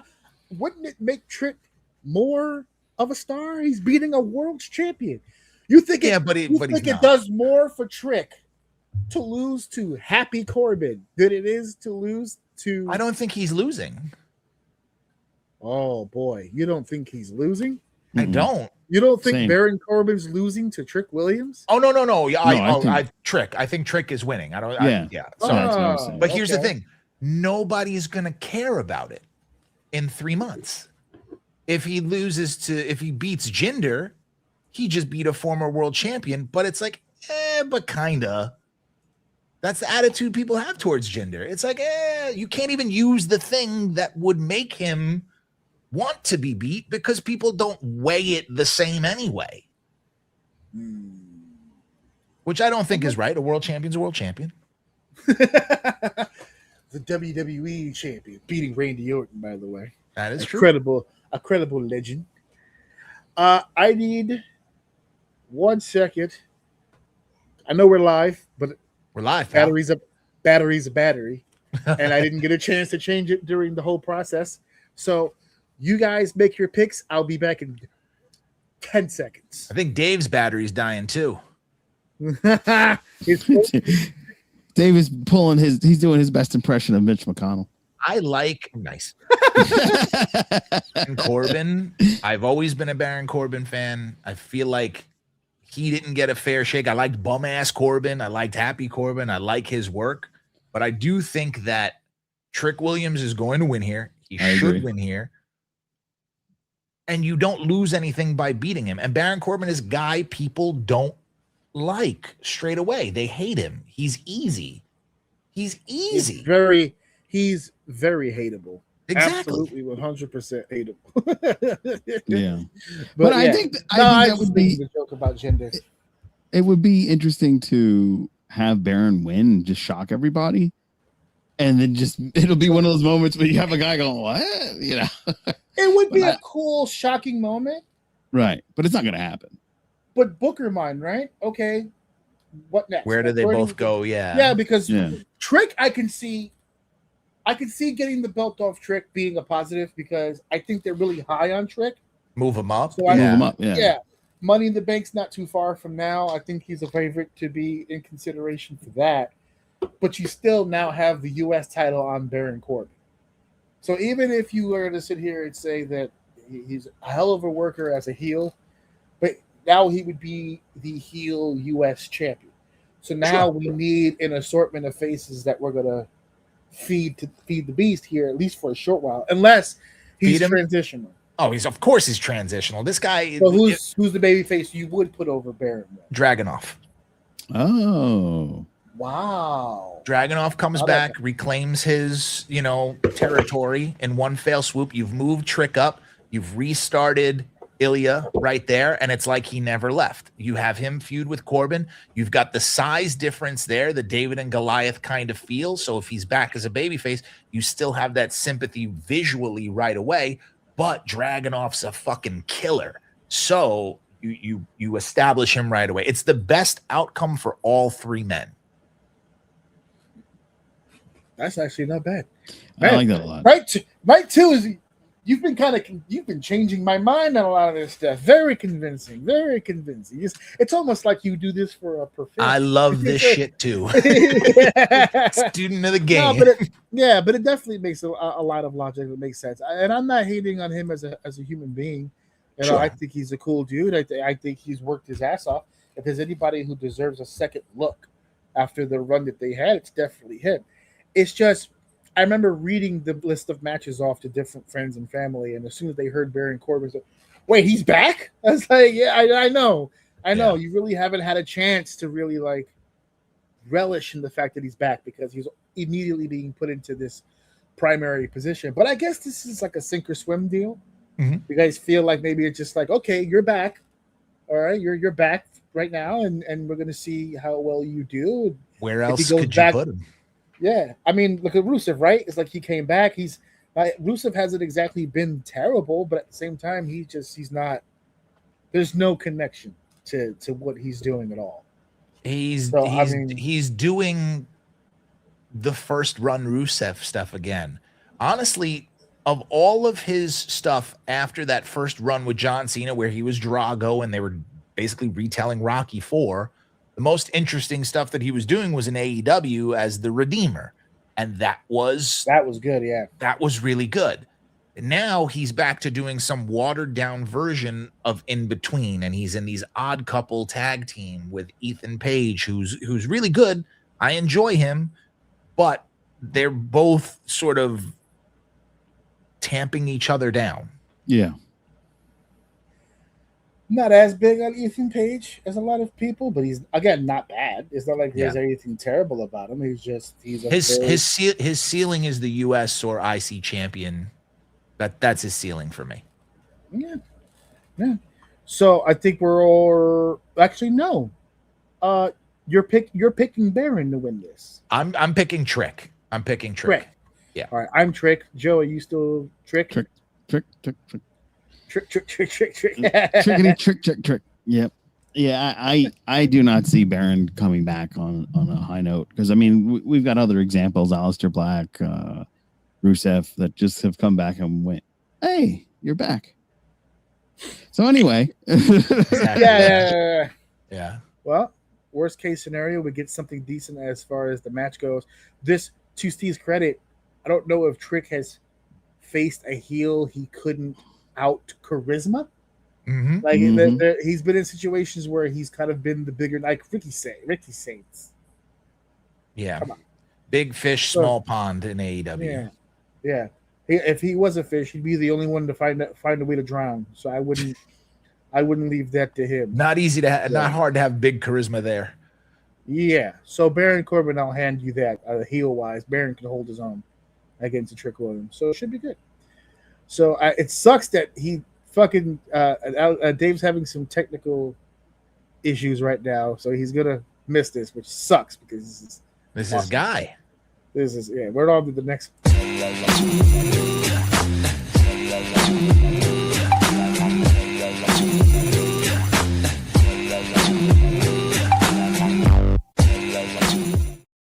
Cut! Listen, I will curse you. Finally, human monies. We've got some pro wrestling, folks. Oh yeah. They've dusted off the old pole. And we're back, baby. Somewhere Vince Russo has an erection that is going through the corduroy seams of his jeans. I'm telling you right now. This is good. Go ahead. I wonder if Dom's gonna lose this match because he's gonna have like PTSD from when his papers was on the custody was on a pole, right? No, not that again. Yeah. Special guest timekeeper, hear me out. Judy Bagwell. Oh. Well, aren't both Bagwells not here anymore? Yeah, I think. Well, and Dominic's was in a ladder match. It wasn't a pole. Same. It's Whoa. It was not the same. It was hanging up somewhere. They had to reach for it. It's definitely different. My wife's not climbing on that ladder tonight. I tell you that right now. But she's changing the light bulb, if so. This isn't just a pole match, by the way. For the folks out there unfamiliar, it's human money. These two gentlemen will be in the ring competing in a one-on-one match. And in the far left or right corner, traditionally it's the one furthest from the ramp. So I guess in this case it'd be far top right. Right on hard cam? Yeah, the top right on hard cam is going to be a pole. An actual physical pole. It's not a metaphor. It's an actual pole that will rise a few extra feet up, and it will have a clip on it. And I guess in this case it would be a clip of no clip because it's going to be in a bag. There's going to be an actual bag. Oh man. It's got to be a canvas sack of money with a $sign on it. Yeah, exactly. It's probably going to have a tooth on it. Oh, yeah. Yeah. But the $sign would have been that's going to be the spot. Dom's going to grab out the thing, open it up, think it's money, and there's a bunch of teeth in there. Oh. Meanwhile, Danhausen has the one with the real money in it. And he's going to That sounds great. He already handed him counterfeit money, right? When he threw it in. Yeah. So we know he has access. Fucking Moneyhausen over here. Mm-hmm. But that merch. I work in New York City. I see so much Danhausen t-shirts running around. It is insane. I can't believe he's this over in WWE. Great. But this is going to be on a pole. It's going to be Dominic Mysterio. It's going to be Danhausen. I wish Dave was here because we were definitely planning on talking about the Dominic aspect. So I'll bring it up here again.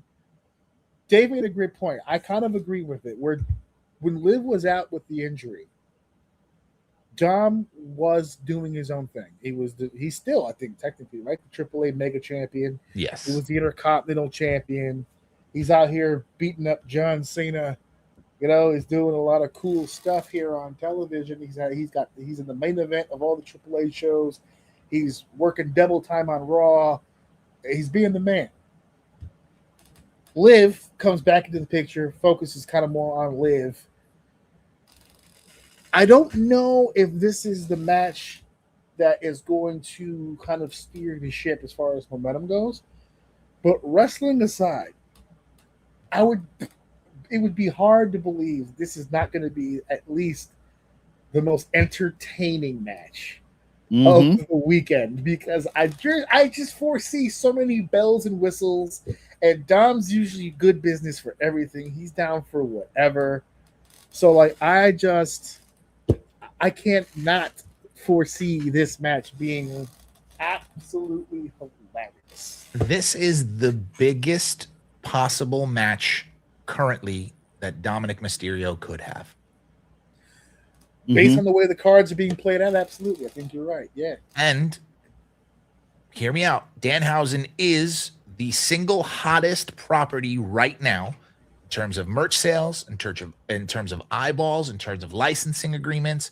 Right now, no one is more singularly and universally accepted as someone people love, even in public discourse, than Danhausen right now. It's a great spot for him to be in right now, Dominic, in the short term, because they haven't really done anything with him, to your point, since they cooled him off when Liv came back. So it's the best situation they could have. Danhausen's obviously going to win this match, but Dominic Mysterio isn't hurt by it at all because he's in a marquee match, and we've seen that he can do comedy. He was what made people fall in love with him in the first place is not that he's a badass. It's that he was fucking ridiculous about, I did time in the joint. I did that. His bread and butter is the fact that he's not going to stand across from Randy Orton and be like, you know what I'm saying? Like, he's not a physical posing dude. He looks much better than he did at the start, for sure. He's definitely, worked on his. He bulked up a little bit, for sure. But do you run into a problem here, though, with the cancellation process? You just gave great scenarios where Dom was funny and had comedic timing against people who played it straight. He's playing it against another comedic figure. No, I think that's a beautiful blend.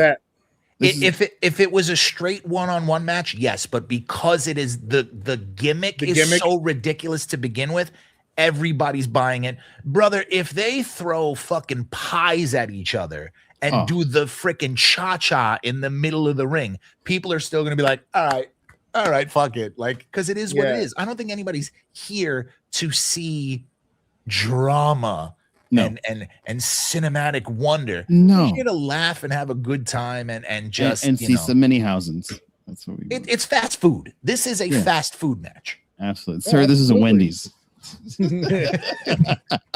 As illustrated by all those chicken McNuggets that keep running around. Y'all about to make me order fucking McDonald's right now at 10:01. I am a plus 40-year-old man. I cannot be doing that. No. Your arteries will hate you for it in the morning. God. I'm a harden on the way to the freaking door to answer. And no, Joe, that isn't a dick joke. No. Yes. Yeah. No, it isn't. You're right. It is not.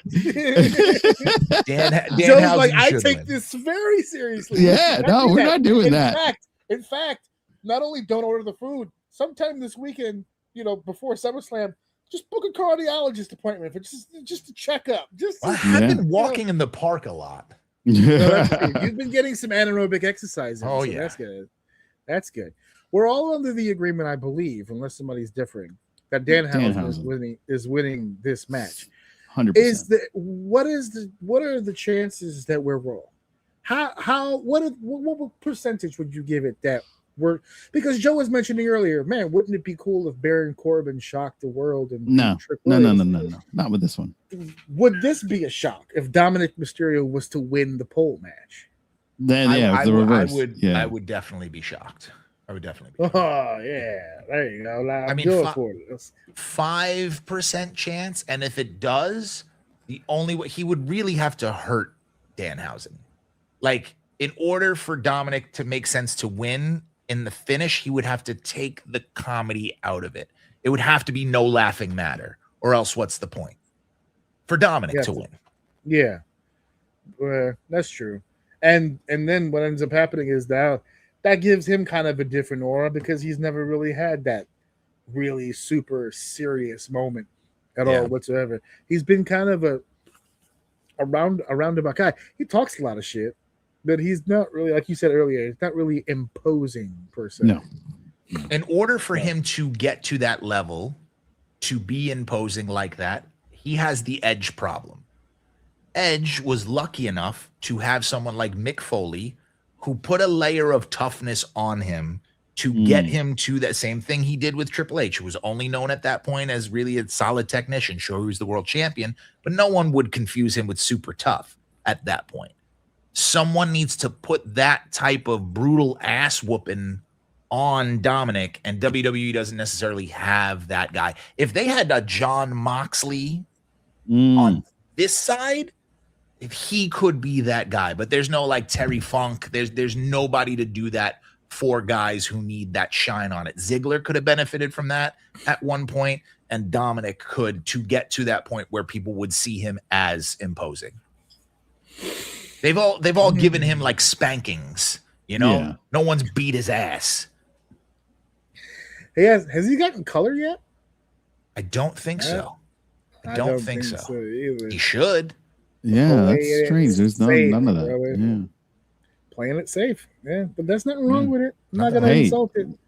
I don't remember Dom going out on his injury prone like his dad. So, I mean, it's a totally different style. He did fucking 40 goddamn. He was 9 when he started, probably. You know. Yeah, let's see Dominic pull 25 minutes out of his ass with Psychosis and Tijuana. Yeah, when he could do a 619 while playing the PSP at the same time, then we'll talk. And that's a reference for the nerds. Yeah, for that ladder match, not a pole match. No, it's the same goddamn idea. It's what? We put something up high, they gotta go reach for it. How many pole spots have you? How many times have you seen them put the pole between the barricade and the ring and run spots on that shit? Often. Never. If your definition is stuff really high must go get. Yeah, you see, I keep it simple. I keep it simple. Which that's what this will be. This is 6 minutes max. Yeah, this is gonna be a quick one, funny, and move on. Yeah. What do we have here? Well, when you have fake barbed wire, who do you think can make Dom look badass? What fake barbed wire? I'm assuming he's referring to the Edge Mick Foley situation you mentioned earlier when they were using barbed wire, and there was always that rumor that it wasn't legit barbed wire. It's not. It's dulled, but it's not fake. It's still cutting you up. It's just not. Yeah. You know, as somebody who's worked with a ton of barbed wire in the service, there are ways to dull it to the point where it could still cut you, but not slice you. Ugh. Yeah. I'm getting those unpleasant feels. Just but the the question he genuinely had though was, who do we think on the roster could do it? There's nobody. Nobody. Not really. You could get guys in the ring with him that would beat him up. Yeah. But the people that would be beating up they themselves don't have the aura of an individual that would beat some. Like Mick was the hardcore legend. Yeah. Mick was the guy who had been Terry. through the wars. I know you mentioned John Moxley earlier. It doesn't help your credibility when you do these jiu-jitsu tournaments and get beat by Best Buy cashiers. But in the past, he had that death match thing tied to him for a while as well. He's kind of dipped back into it every now and again in AEW. He has kind of a tough guy aura about him. There's not a lot of there's guys in WWE who can fight. We don't really have a lot of guys that are just like crazy, deranged. They'll kill themselves in order to hurt you in the process type guys. So that's probably why we have a lot of soft baby faces outside of Dominic Mysterio. Because a lot of the confrontation between heels and baby faces in WWE are verbal. Yes. You said something that pissed me off. You said now I want to hit you. Disrespected me. Now it's time for the fisticuffs, One or the other. But yeah, there's not. I'm sorry, Jedi. There's no real answer to that question. I am unsure. I am very unsure. We're going to go to. Oh, I almost clicked the wrong one.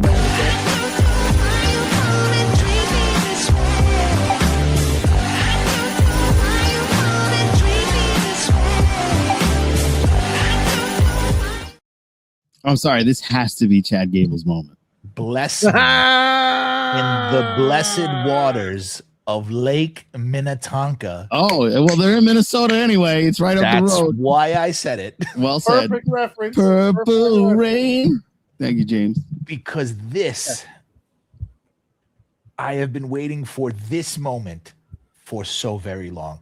This is going to be phenomenal. This is going to be the match of the night. Wow. It's going to be up there. Yeah, I think so. I think it's going to be match of the night. I really don't see like the Roman Seth thing. Sure, it's going to be a great match, but I think this is going to be the show stealer. This could steal the show for sure. I think this is going to steal the show. Wow. Yeah. Okay. I was coming in hot and heavy. Listen, I'm stunned. I'm speechless. I knew it was going to be a good match. Don't get me wrong. I'm on the same page with you guys. I didn't think they were going to come in here and they were going to lay some sort of an egg or anything like that. But at the same match of the whole weekend, crazy. Yes, it could. I'm not opposed to it. Whoa. Match of the weekend? No, match of the night, maybe. Match of the night. Oh, there's a better match on night one? The hell than this? Yeah. We look at Brock and Oba. Yeah. The most memorable thing. I would like to submit something for the record. Okay. I'm going to show it to you guys right now, as a matter of fact. So before Night of Champions, we made a bold statement. Well, I made a bold statement. He co-signed the statement. I said officially here on the show, I'm going to make a declaration. This was the declaration. People don't want to hear it. They don't want to face it. He's going over. This is going to be it. This is it. Sami Zayn is going to win the WWE Championship. You heard it here first. You're right. Now, congratulations. This has that vibe. Oh. Yeah, you heard it here first. May it not be 90s. The Intercontinental Championship at SummerSlam in Minneapolis. It's going to happen. It has to happen. Yeah. If it doesn't happen here, bullshit. He's a dead man. We've witnessed a public execution. Yep. He's a dead man. Yep. He's the new LA Knight. Be hurt by this. Penta will not be hurt by this. He'll be back in the race, no problem. But after everything that has been stripped from this man, from his days at NXT to the fucking to Shorty G to the Alpha Academy, you gotta cut your hair. You American males, or whatever. You gotta do this. You gotta do that. You gotta be less funny. You gotta be less serious. American Grande. You gotta. Yeah, but I'm getting into that. Oh, there's that much in between. Jesus Christ. To then leading off from that to just being wrestler A with the singlet. Let's not forget the Shelton Benjamin experiment with the goddamn tag team. I forgot about that. He has been through it all. And then after all of that, they put a fucking lucha mask on him. Yeah. With the intention of this being his funeral. And it ended up being his brisk. I'm just getting started, bitches. You may take my penis skin, but you'll never have my freedom. He goes to Mexico. He travels the country with the goofiest gimmick. in the world today and starts to get it over until he's hurt. And then, as if luck couldn't get any worse, they hand the goofy gimmick to some other guy. And the other guy gets over like Rover with the gimmick that was supposed to kill you. You have to be at home saying to yourself, what the fuck am I doing? But not Chad Gable. Chad Gable laces up the fucking boots, pulls out the baby oil one last time, heads to like Diddy levels of oil, heads down to Mexico, becomes a heel by default because they love this guy so much, but maintains babyface material in the States. Bret Hart 97 himself. Yes, he Bret Hart's himself with a lucha mask. He then goes to Mexico and proceeds to prove to the world that a professional wrestling match in 2026 can still fucking work. Abides by Mexican traditions in handing the mask over, then has all this momentum, and then immediately comes back to Raw with no pomp and circumstance. Completely changes the package. They changed his music. They gave him a new taunt for the goddamn everything, and still refuses to quit. Give this motherfucker the title or fire him. Don't keep him. Don't do this shit to him anymore. Like the was it from The Simpsons? Stop it. Stop. He's already dead. Yeah. Just stop playing with this motherfucker already and do it. They are in his hometown. Oh, which is usually a death sentence. If you're going by Vince booking, this is the perfect time to beat him. Let's screw him. Yeah, Chad Gable, you're fired. Give this man what he is owed. This is not a situation of, well, he's a great wrestler. This is a good opportunity. No. I'm the first person to go to wrestling schools and say, hey, the best thing business doesn't owe you anything. You get what you put in. He has put in too much. It's too much. It's not fair, damn it. I'm starting to feel for this fucking guy at this point. We need this to happen. If I'm Penta, I'm going to the back. I'm not leaving with this belt. I can't win this. I can't. I will not be able to leave the city limits. The city of Minneapolis will lynch me if I beat this guy in fucking Minnesota right now for the Intercontinental title. They do not want him to win. And to your point, Penta doesn't need it. There's no benefit to Penta winning it. And you have your big signature moment for that night because, you know, emotion-wise, the only other signature moment that you can get is either Chelsea winning the title or Roman going over. Those are the only emotions that are in any of these matches are the Roman Seth match, this match with Chad, and the 5-way ladder match has a chance to have emotion. Everything else is just two people fighting because you made me mad. Mm-hmm. Yeah. Yep. Again, everyone's just irritated with each other. That's all that it really is. Slight inconveniences. Yes. Mm-hmm. So you guys are also picking Chad? Locked in. Locked in, baby. Chad better win this. God damn. Although this does feel like when you got the sure bet and you bet money on it and then they fuck you. So don't bet any money on this. I actually forgot one. Remember when the Wyatt Six killed Chad Gable on SmackDown? He was murdered. Pepperidge Farm remembers. He was murdered by the Wyatt Six. In fact, murdered. Oh, shit. Which is hilarious since the very moment that gimmick was created, 6 careers got murdered that day. Yeah. Yeah. And where do you go from there? It was awesome visually, but where do you go from there? You've committed murder, and then the next night, it's like nothing happened. Yep. It kind of takes me back to the conversation that I used to have about the Fiend where you looked at the Fiend, you go, "This is so awesome! I can't. There's nothing you can do with this." Yeah, this is great. It's the demon problem. On a wrestling aspect, there's not a lot you could do with a character that looks that encapsulated, like that amazing. And then the work is there and the storytelling is there. It's like this guy. Why do you think The Undertaker lost lightning powers? He just stopped. He could do that on the regular. He's like, nah, they never explained it. They were just like, okay, we can't do anything more with this. No more lightning. We got the fire guy. We'll let him do it only in the entrance. He's not going to burn anybody. We got the fire guy. Yeah. Yeah, after a while, I mean, they call it writing yourself into a hole, but yeah, it's essentially like you back yourself into this corner creatively.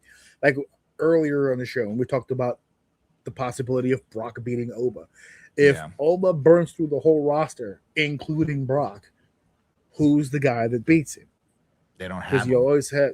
I mean, Johnny Gargano's not going to get off of the goddamn crates and pull off a victory here. I love that gimmick just because of how stupid it is. It's great. He's man on couch. He's planking. He's trying to find something here.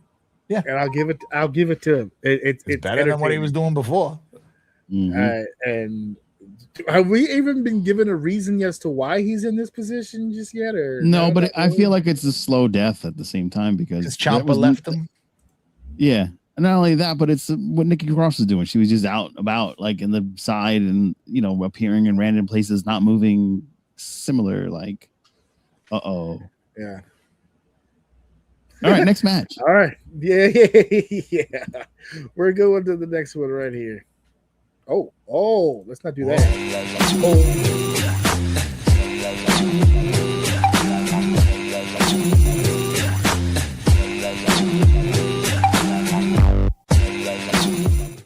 You summed it up right there. Let's not do that. So, so that holy shit for just a second is I went to click the clip and it slid. I hit select all. Oh God! I was like, no, I don't want all of these to run all at once. Let's not do that. But yes, the number one contendership match for the WWE Championship is going to be Sami Zayn, the former WWE Champion, taking on Finn Balor, the former WWE Universal Champion, and both of them former NXT champions. They have all the pedigree. They've held all the mid-card titles, the tag titles, this and that and that. Sami Zayn, former WrestleMania main eventer. So all these guys have the credentials. All these guys have all the reason in the world to be in this position to possibly be number one contender to the WWE Championship. I have one problem. Up until Night of Champions, this would have been a really tough call for me. Because I feel like both of these guys, I'm like, damn, I would love to see either one of them be the WWE champion. I know it's a one-on-one match. You could only have one winner. It sucks to be in this position. But they just gave Sammy his. Yep. That's where I'm going. I know, but to me, that's a really bad position to put Sammy in. Because, all right, we're all kind of like at a place now where we'd like to see Finn get that one more shot. But Sammy just was the WWE champion like the other day, right? So it's like literally he comes off of this big win, this historic 9-day run, the much talked about lineage of Sami Zayn's title reign into another championship loss for Sami Zayn. It's just how the cookie crumbles.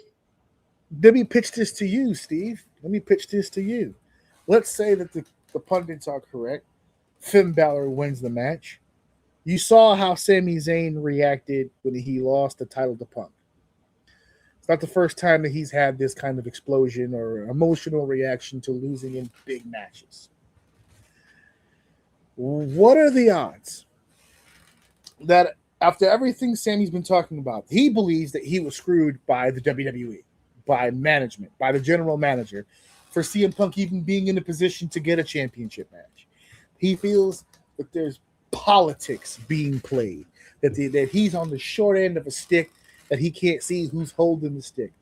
So what are the chances that you believe that my wild theory could be a possibility, and that if Sammy was to lose this matchup, there's a good chance he might need a little bit of help in this situation, and it might be time to call in some favors to get some political backing and get back on track. You saw how open Roman was to Jay winning the WWE Championship. Mm-hmm. As long as no one was coming for his title, the other title is free reign. Go for it. I don't even want it. Go after it. Go nuts. Jay failed at his attempt. Sammy didn't fail at his. He won the WWE Championship. So I see a wild theory here, a little quid pro quo. I help you win the WWE Championship at a later date. You bring that championship back to the family. Am I talking crazy, Steve? Is this weird? Is this nuts? I don't think it's nuts. I think it's far-fetched. Okay. Ultimately, the point is to get Sammy with the belt in Saudi. That is the goal. Or was the goal. It is the goal. I still think it is the goal. I think it okay. still is the goal. So I don't think he wins it here. To your point, to have him with the belt in Saudi, he wins the championship sometime in April at WrestleMania in Saudi. Okay. He wins it there. To your point, I think Finn wins, which does force him to have that sort of emotional situation. I think he goes the Money in the Bank route for him. So he has that, I can call my shot at any time. I'm not beholden to you. I'm not beholden to Roman anymore. Yeah, I don't have to wait for you to give me a title match. Yeah. Exactly. So you finally put him on a forward-facing foot where he has something that he's never really had. Control of the situation.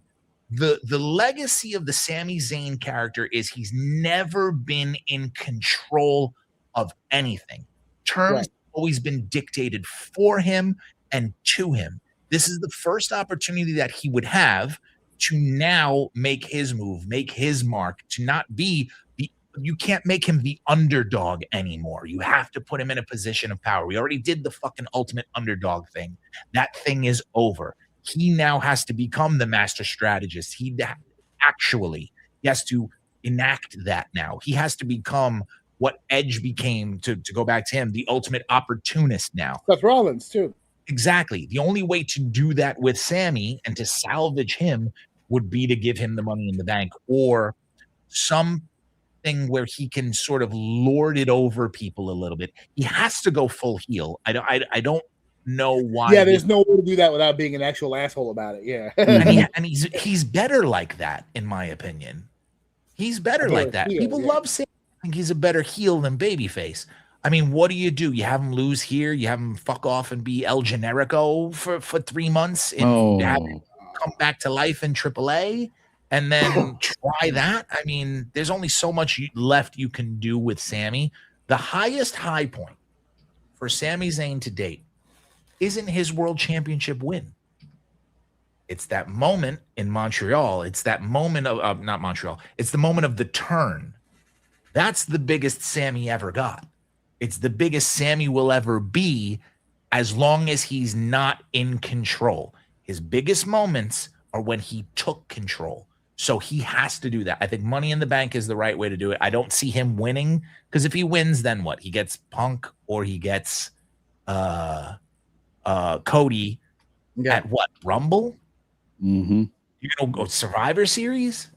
Well, no, he's the number one contender as of now. I don't think he'd wait till November to get his title match. Yeah, but you waste that as Survivor Series? Well, wait, I'm losing track. You're saying if Sammy was to win? If Sammy is to win, then you waste his. He goes up against the champ at Survivor Series, and then he loses. He's not winning. No, see, here's the problem with that, because if I'm Sammy, I'm not waiting till November for my championship. And to fit the ideology of what you just pitched for Money in the Bank, he'd need to have that title match by October.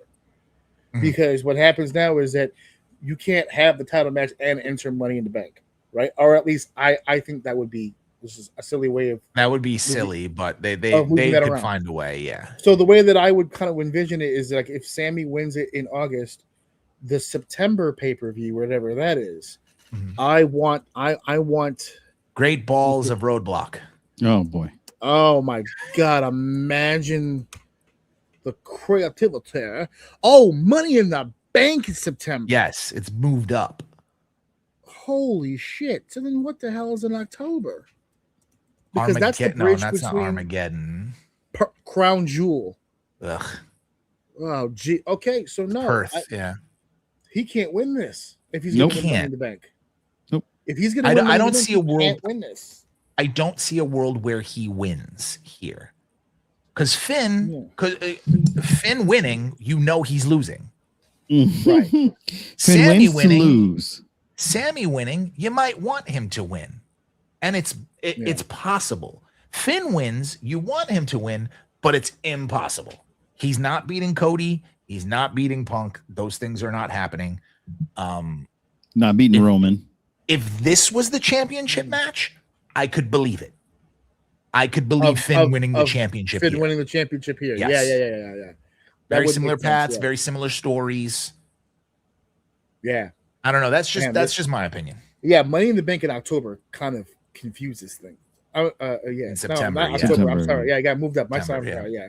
Because I'm still on the October page. It moved up to September. Yeah. So that kind of muddies it. If Sammy's gonna win Money in the Bank, and for the record, we're not saying that he is. There's a couple of contenders theories, they're looking at, but it does make a lot of sense as far as because Saudi Arabia WrestleMania changes ideologies of where you have your current superstars. Yes. Right? The people that you push or use the most here in the States, you might not use as prominently on that card. Yes. Or vice versa, because it really all depends on how all of the hands involved want this cake to be baked. But I will promise you this, regardless of how you bake this cake, Sammy needs to be involved. Yes. Sammy needs to be involved in this process. He either needs to go in as champion or he needs to be the champ or he needs to win the championship. Leave as champion, yeah. Can I ask you this as a follow-up? If he does do this and becomes champion in Saudi Arabia, that's 2 times in Saudi Arabia. Mm-hmm. Does that hurt the legacy a little bit as far as his championship portion of his career? Oh, he's a former 2-time WWE champion. Yeah, buddy. It's like if Punk had won all 7 of his titles in Chicago. Like, I mean, he's won how many? How many of them has he won there, though? In Chicago? In Chicago, probably a couple. Yeah, he's got a couple there. Yeah. He's got a couple there. Especially if you include AEW. Yeah. And I'm telling you, Sammy's not gonna care. Because then he's not gonna get it otherwise until he's seen like that. He's still not seen like that. He needs his moment to take control and honestly have him cash in on whatever the fucking main event is that night. If he's got the Money in the Bank, call his shot during that match. No, you're not leaving me out at the beginning of the match, not even at the end. To leave no doubt, both of the people are in the ring, whoever that main event is supposed to be, they're getting ready to lock up. Cash in that Money in the Bank right there. Hit that music, crowd goes crazy. You're not doing this here without me. I've been a person who's took a backseat my entire career. The terms have always been dictated to me, whether it be from the company. I've talked about conspiracies, all this. There's no conspiracy about what I'm able to do right now, and that's seize my moment. And then he wins there, and you're off to the races. At least he gets another stamp of a second run, which even though it is in Saudi Arabia and some people might see it, kind of funky, that's a 2-time WWE champion. That's what you say. And that's what they will say. 2 more than a lot of people. 2 more than Jake the Snake. July 17th, 2011, Punk defeated John Cena in Chicago for the WWE title. September 4th, 2022, defeating Jon Moxley for his second AEW World title. And July 6th, against Sami Zayn for the WWE Championship. That's So 3 of 7. 3 of 7. Sorry, 3, not 3 of 7. Oh, yeah. Only Yeah. 7 in WWE. Yeah, he's got 2 3 of 9 in AEW. Yeah, 3 of 9. A third of his championships. We're one about 10 minutes from his house. So Yeah, exactly. How much more indie does that get? There you go, right there. That should say it all for you right there. So are we all in agreement that we're of the agreement that is Finn Balor winning Absolutely this matchup? As Yeah. everyone here kind of feeling that one? Yep. He gets his moment in the sun briefly and loses. Yep. It flies too close to the sun. It's going to do the Icarus. If his pigmentation shouldn't be in the sun that long, okay. He'll be red by the time. He'll be the big red machine once it's all said and Big done. red machine. We're off to the last and main event match.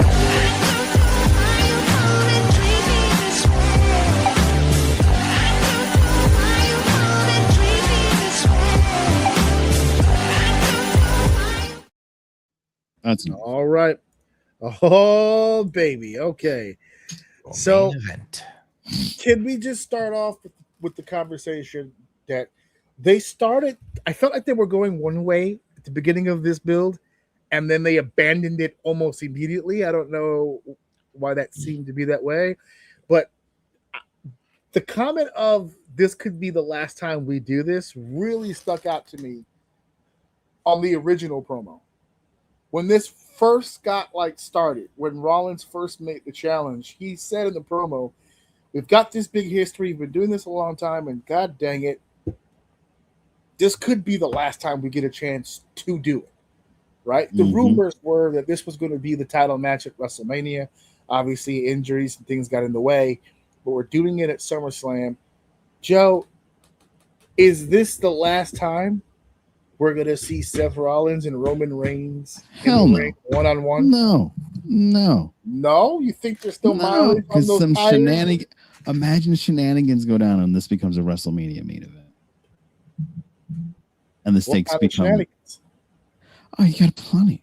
You can throw the gobbledygooker. You said that shit like an episode of Red Shoe Diaries. You whispered right into that fucking mic. I'm good for that. There's plenty. Wait, the gobbledygooker Samoan? Yeah, he's part of the bloodline. He got a new tattoo, a shoulder tattoo. He trimmed his feathers. Got bald. The whole piece. Yeah, exactly. Love it. This could be just one epic buildup to spill out for even further.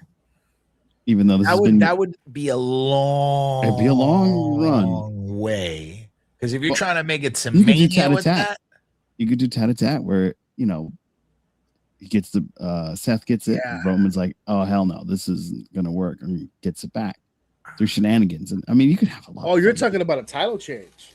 Yeah, you're not the first person to say that. There's a lot of people on board with the idea of Seth walking away from SummerSlam with the world's title.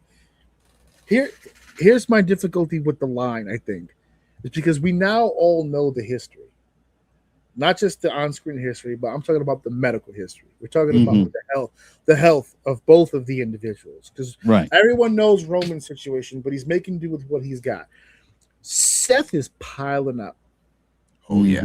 And I don't know if anybody else saw what I saw, but that viral footage of him going back, what was that, AAW Pro in Chicago or in Ohio, where he went back to his old independent company, and they were saying goodbye and closing their doors, so he stopped by and spoke to the fans. That footage, did anybody see what I saw? He was hobbling. He had that Mick walk. Terry Funk and Beyond the Mat. Yeah, my God. No, I did not see that. I wish I did, because now I'm going to be like, Seth's going to retire. Yeah, Seth has spend time with the kids. That slight little crunch, that slight little lean over in his walk and stuff. And you're making me sad. These guys have been doing it for... Tyler Black was a long time ago. I was there when him and BJ Whitmer were at it. Yeah, I remember. I was there for 08, 09 territory where he was beating Austin Aries in 2010 and all this other stuff. He's been doing this a long fucking time, and his style did not hair did not lend itself to a comfortable retirement. Let me tell you, Randy is regarded as one of the safest in history, and he's beat to shit. Yeah. Imagine guys with Phoenix down splashes to the floor and all this other stuff. Woo! Yeah. The back injury, the knee injury, what we saw Seth go through during WrestleMania 40, what we've seen since then. It's why the fake knee injury worked, because he's been getting the perception, his reality. A lot. Yeah, he's been getting hurt a lot. And we now know why Punk added the muscle that he added. Seth has done something very similar where he's kind of packed down more mass to absorb some of the damage. But it's not muscle mass, it's age. We all get there, brother. I'm struggling with my beautiful number every day of my life. I wish I could get up in the middle of a nap and go into the ring and put in 20 minutes like I used to. It can't be done anymore.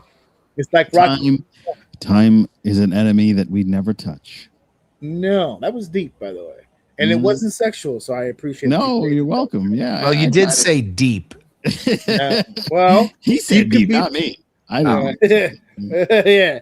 I kept it clean. Like, this is Rocky and Apollo and Rocky 4. You know, I don't know. Yeah. But look at that. That's not us. Don't throw in the towel. We can't do it like that no more. You know what I'm saying? Like the Roman Reigns. I said earlier about Nick Aldis and Gunther. Don't get your hopes high. Yeah. The Roman Reigns and Seth Rollins of today is going to put on a great match. It's not going to be the match they put on in 2015 and 2016. It just isn't. I think it's going to be better. Yeah. And they're going to take their time. They're going to exactly. tell the story. Yeah. There's more emotion. There's more investment. Both of them are way better at what they do from a perspective of knowing where to place things and pace of the match. To your point where you said that there were two diversioning stories going on there, I think that this will be the last time. And I think it should be the last time. I agree. Yeah, I think it should be. Wow. One and done. Well, with a caveat. Okay. With a caveat. No, it wouldn't be one-on-one anymore. The only other time I want to see them touch gloves or fight each other is if they did have that third member of the show. Sir? We've now made it to Bojangles, okay? All right. Is it if they got John Moxley back and they did the 3 that they've always wanted to do? Then that's the only other time. I mean, that's more of a wet dream for WWE than fans at this point. Happen. I do think that this should be the last time, and all signs are kind of pointing to it because all the indications that people have made in interviews and just the way that TKO and WWE have kind of been narrating things is it's time to find what's next. It's time to move on from these people. So you're getting diminishing returns after this because you can't separate their star power to make other people if you have both of them together all the time. This is the last one. And Roman's going to win. Roman's going to win. Oh. We don't. Well, I think it's a perfect ending to the story because the story leading up to this is that Roman has never won. Never done. You're right. I forgot about that. Yeah, which is not true. He's beaten Rollins in the past, but in the case of the story, because a lot of people online, that's not true, and they were sharing clips of like Raw matches that they had where he beat him. It's like you missed the whole point. Yeah. When it matters, the big moment. When the big moment is supposed to take place, he can't. He just never seems to get over the hump. And I think it's good to end the story in that way and that he finally does overcome. The problem is we're running into a situation that we had before this generation started, which is we do have a plethora of older gentlemen in the main event scene. And we do have a youth movement. Right, but to who? Yeah, because ready to receive it. If you look, and I'm not opposed to Oba, I'm not opposed to a Trick, I'm not opposed. Javon's coming up, right? Yeah. There's a lot of guys, Braun Breaker. There's a lot of young Ethan Page. I don't think he's gonna be on that level, but as far as being used more, and even Rusev, there's a whole litany of talent that you could. Rusev has too much mileage in the wrong direction. But there's a lot of fresher faces that they have that you could be putting time into, and I get that for sure. But I don't know if we're gonna get a situation of will they be ready in time for the guys to retire, or will the guys who have to retire before the guys are ready? Oh, you mean a void like we had in? There might be a void. Those early 2010s. 2010s, those early 2010s where we had our established stars, but it was like nobody a 5 else. year. Yeah. It was like a 5-year period of trying shit. Yeah. Of just like trying to get like another. Hey, Miz, you're up. Yeah. Miz versus John Cena. I mean, that was the era. If you think about it, those early 2010s, that's when Punk and Bryan Danielson really broke out. But they were seasoned at a time where, in all seriousness, maybe this is a hot take, maybe it's not. If they would have had the stars they wanted to established, we wouldn't have had Punk and Daniel Bryan. 100%. I don't think that's a hot take at all. If the guys that they wanted to be over, the Rybacks of the world, if they had gotten over the way that they wanted them to get over, the other guys wouldn't have gotten the shot. And I think we might be headed towards something like that now because, as I mentioned earlier, Braun Breaker was a guy they thought, he's money. This is the guy we're going to push moving forward. We're going to focus on him. And he's been hurt, which not his fault. But in the meanwhile of him trying to get his feet underneath him, Oba's flying. Trick's flying. Javon's flying. We got guys on the move back here that are getting ready. Even on the heel side, we've got younger guys coming in and trying to make a name for themselves. Penta is a breakout out of nowhere. He's got a great run with the Intercontinental Championship. So Chad Gable, right? I mean, we've got guys on the card that are looking for the opportunity and are working their asses off. This is becoming a foot race. And in Vince's world, he would have shut everything off and focused on the one guy. They're letting all the horses run. See who comes out. See who comes out. And I just hope someone's ready for when those old horses finally decide to stable it up. I don't think it's going to happen this year. It's like a Cena Batista situation. They're looking for that again.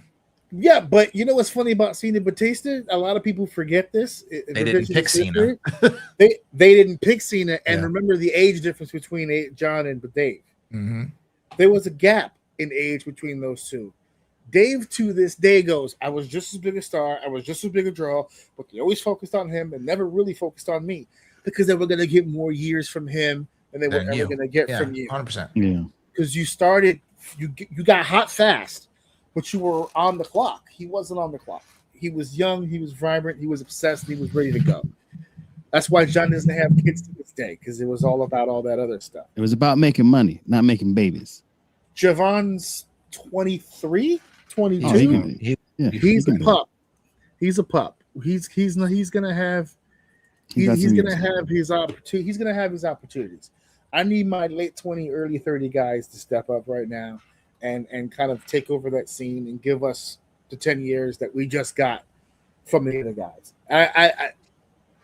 Steve said this is the last time, and it should be. I'm doubling down. I'm not saying they're going to retire tomorrow, but once this match is over and they've had their nostalgia moment, we go back into rebuild because Seth has been trying to build a Braun Breaker and the Vision members, Braun Strowman. Yeah, he's recently done some work with Solo. He's giving them rubs over on that side. Roman's getting Jacob over.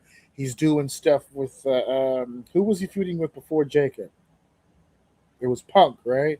Yeah, right, Punk. That doesn't matter. Yeah, because that was just to get the championship off of Punk. But there's a litany of young guys. We know that Roman and Oba is coming. We don't know when. We don't know if that's going to be where they pull the trigger.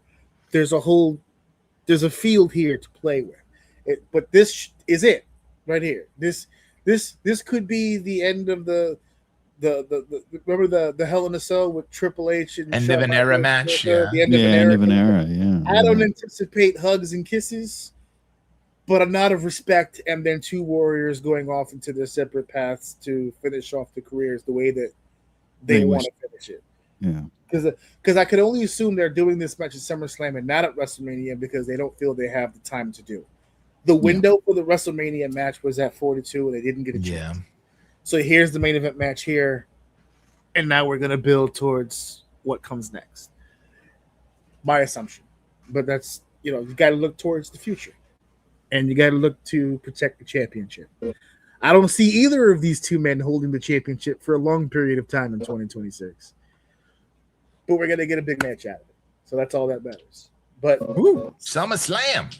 Steve, I think you said Roman Reigns. Rodman Reigns, indeed. Rodman Reigns. Joe, your pick for the... I'm picking Seth just to see the magic. Pick it up just to see the magic. I'm going Roman. I'm going Roman. And that is indeed, as my fair feathered friend just said here, that is indeed SummerSlam. Indeed. Going down this weekend, 2 nights at Minneapolis. It's going to be a fun time. I'm going to be at Hurricane Harbor on Saturday before SummerSlam because my mother-in-law is taking us to a water park, so that should be fucking fun. That's going to be Watch out for that salad. Watch out for it. It's a petri dish. Yeah. Water parks are fucking water petri parks dish. are nice way to get... It's wet Port Authority. Yeah, exactly. Get a nice neurovirus. Close your mouth when you go in the water. I'm gonna pitch that. I'm gonna tell that to them and see if that's enough to discourage them from fucking going. It won't be. It's okay. You just put a mask on. No, but it's my mother-in-law. So, but no. You can go. Yeah. Take the kid. You know what? I'm not. Have fun. Yeah.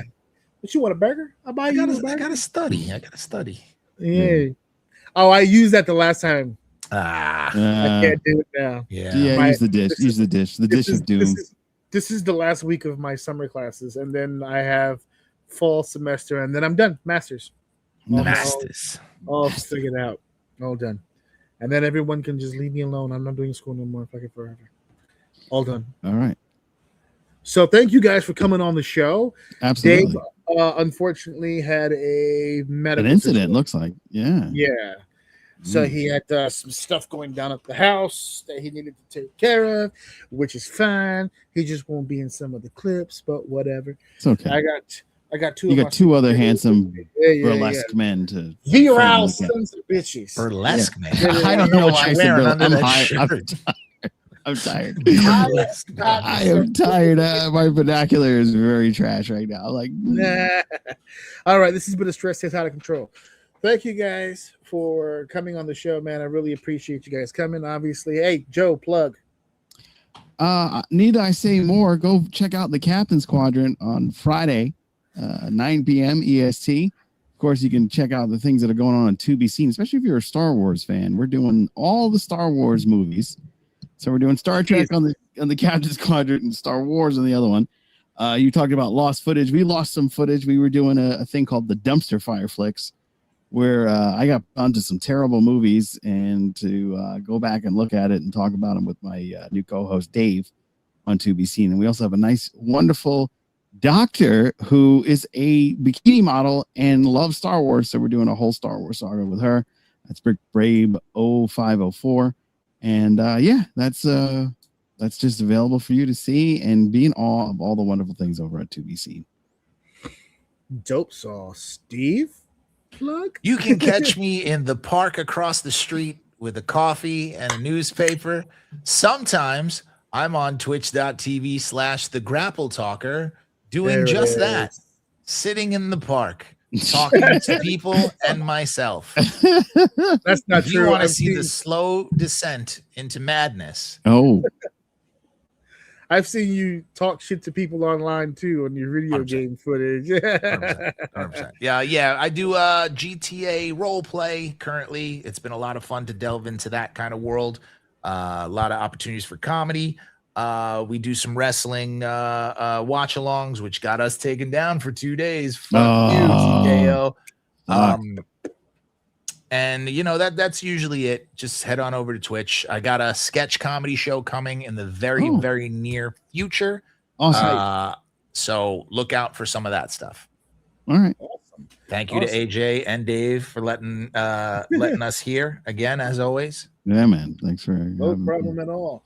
Next week we're back with episode 366. We're going to be talking about part 2 of the Dark Side of the Ring TNA episode. We did part 1 last week. We took a break this week to do SummerSlam, but we're going to be doing part 2 of TNA's Dark Side of the Ring episode. We're also going to be exploring everything that went down at Hall H. I've been waiting to talk about this shit. Oh, and the Avengers. Dave absolutely hates talking about Marvel, so that means we're going to dedicate some time to Marvel next week to piss him off. Hey, and then, of course, we're doing the SummerSlam aftermath. I love our new Black Panther. That's all I got to say right now. Oh, yes. There's much to discuss. I am so glad. So glad that they picked him. He's a great choice. I'm not that disappointed in the Ghost Rider choice either. I know. Oh, yeah. I forgot about Ghost Rider. Yeah, but I always forget about Ghost Rider. Even though I own Ghost Rider #1. Unbelievable. You remember that, though. You remember you had I remember #1. Yeah. So all that and more next week in episode 366. So let's get these guys out of here so they can go get McDonald's or whatever. Yeah, thank you for listening. Thank you for listening. Thank you for downloading. Thank you for sharing. And of course, thank you guys for enjoying this live episode of SummerSlam, episode 365. We'll catch you next. Mic drop. Wait a minute. This is too much. Cooking it like a pro. Wrap it up, everybody. Show's over.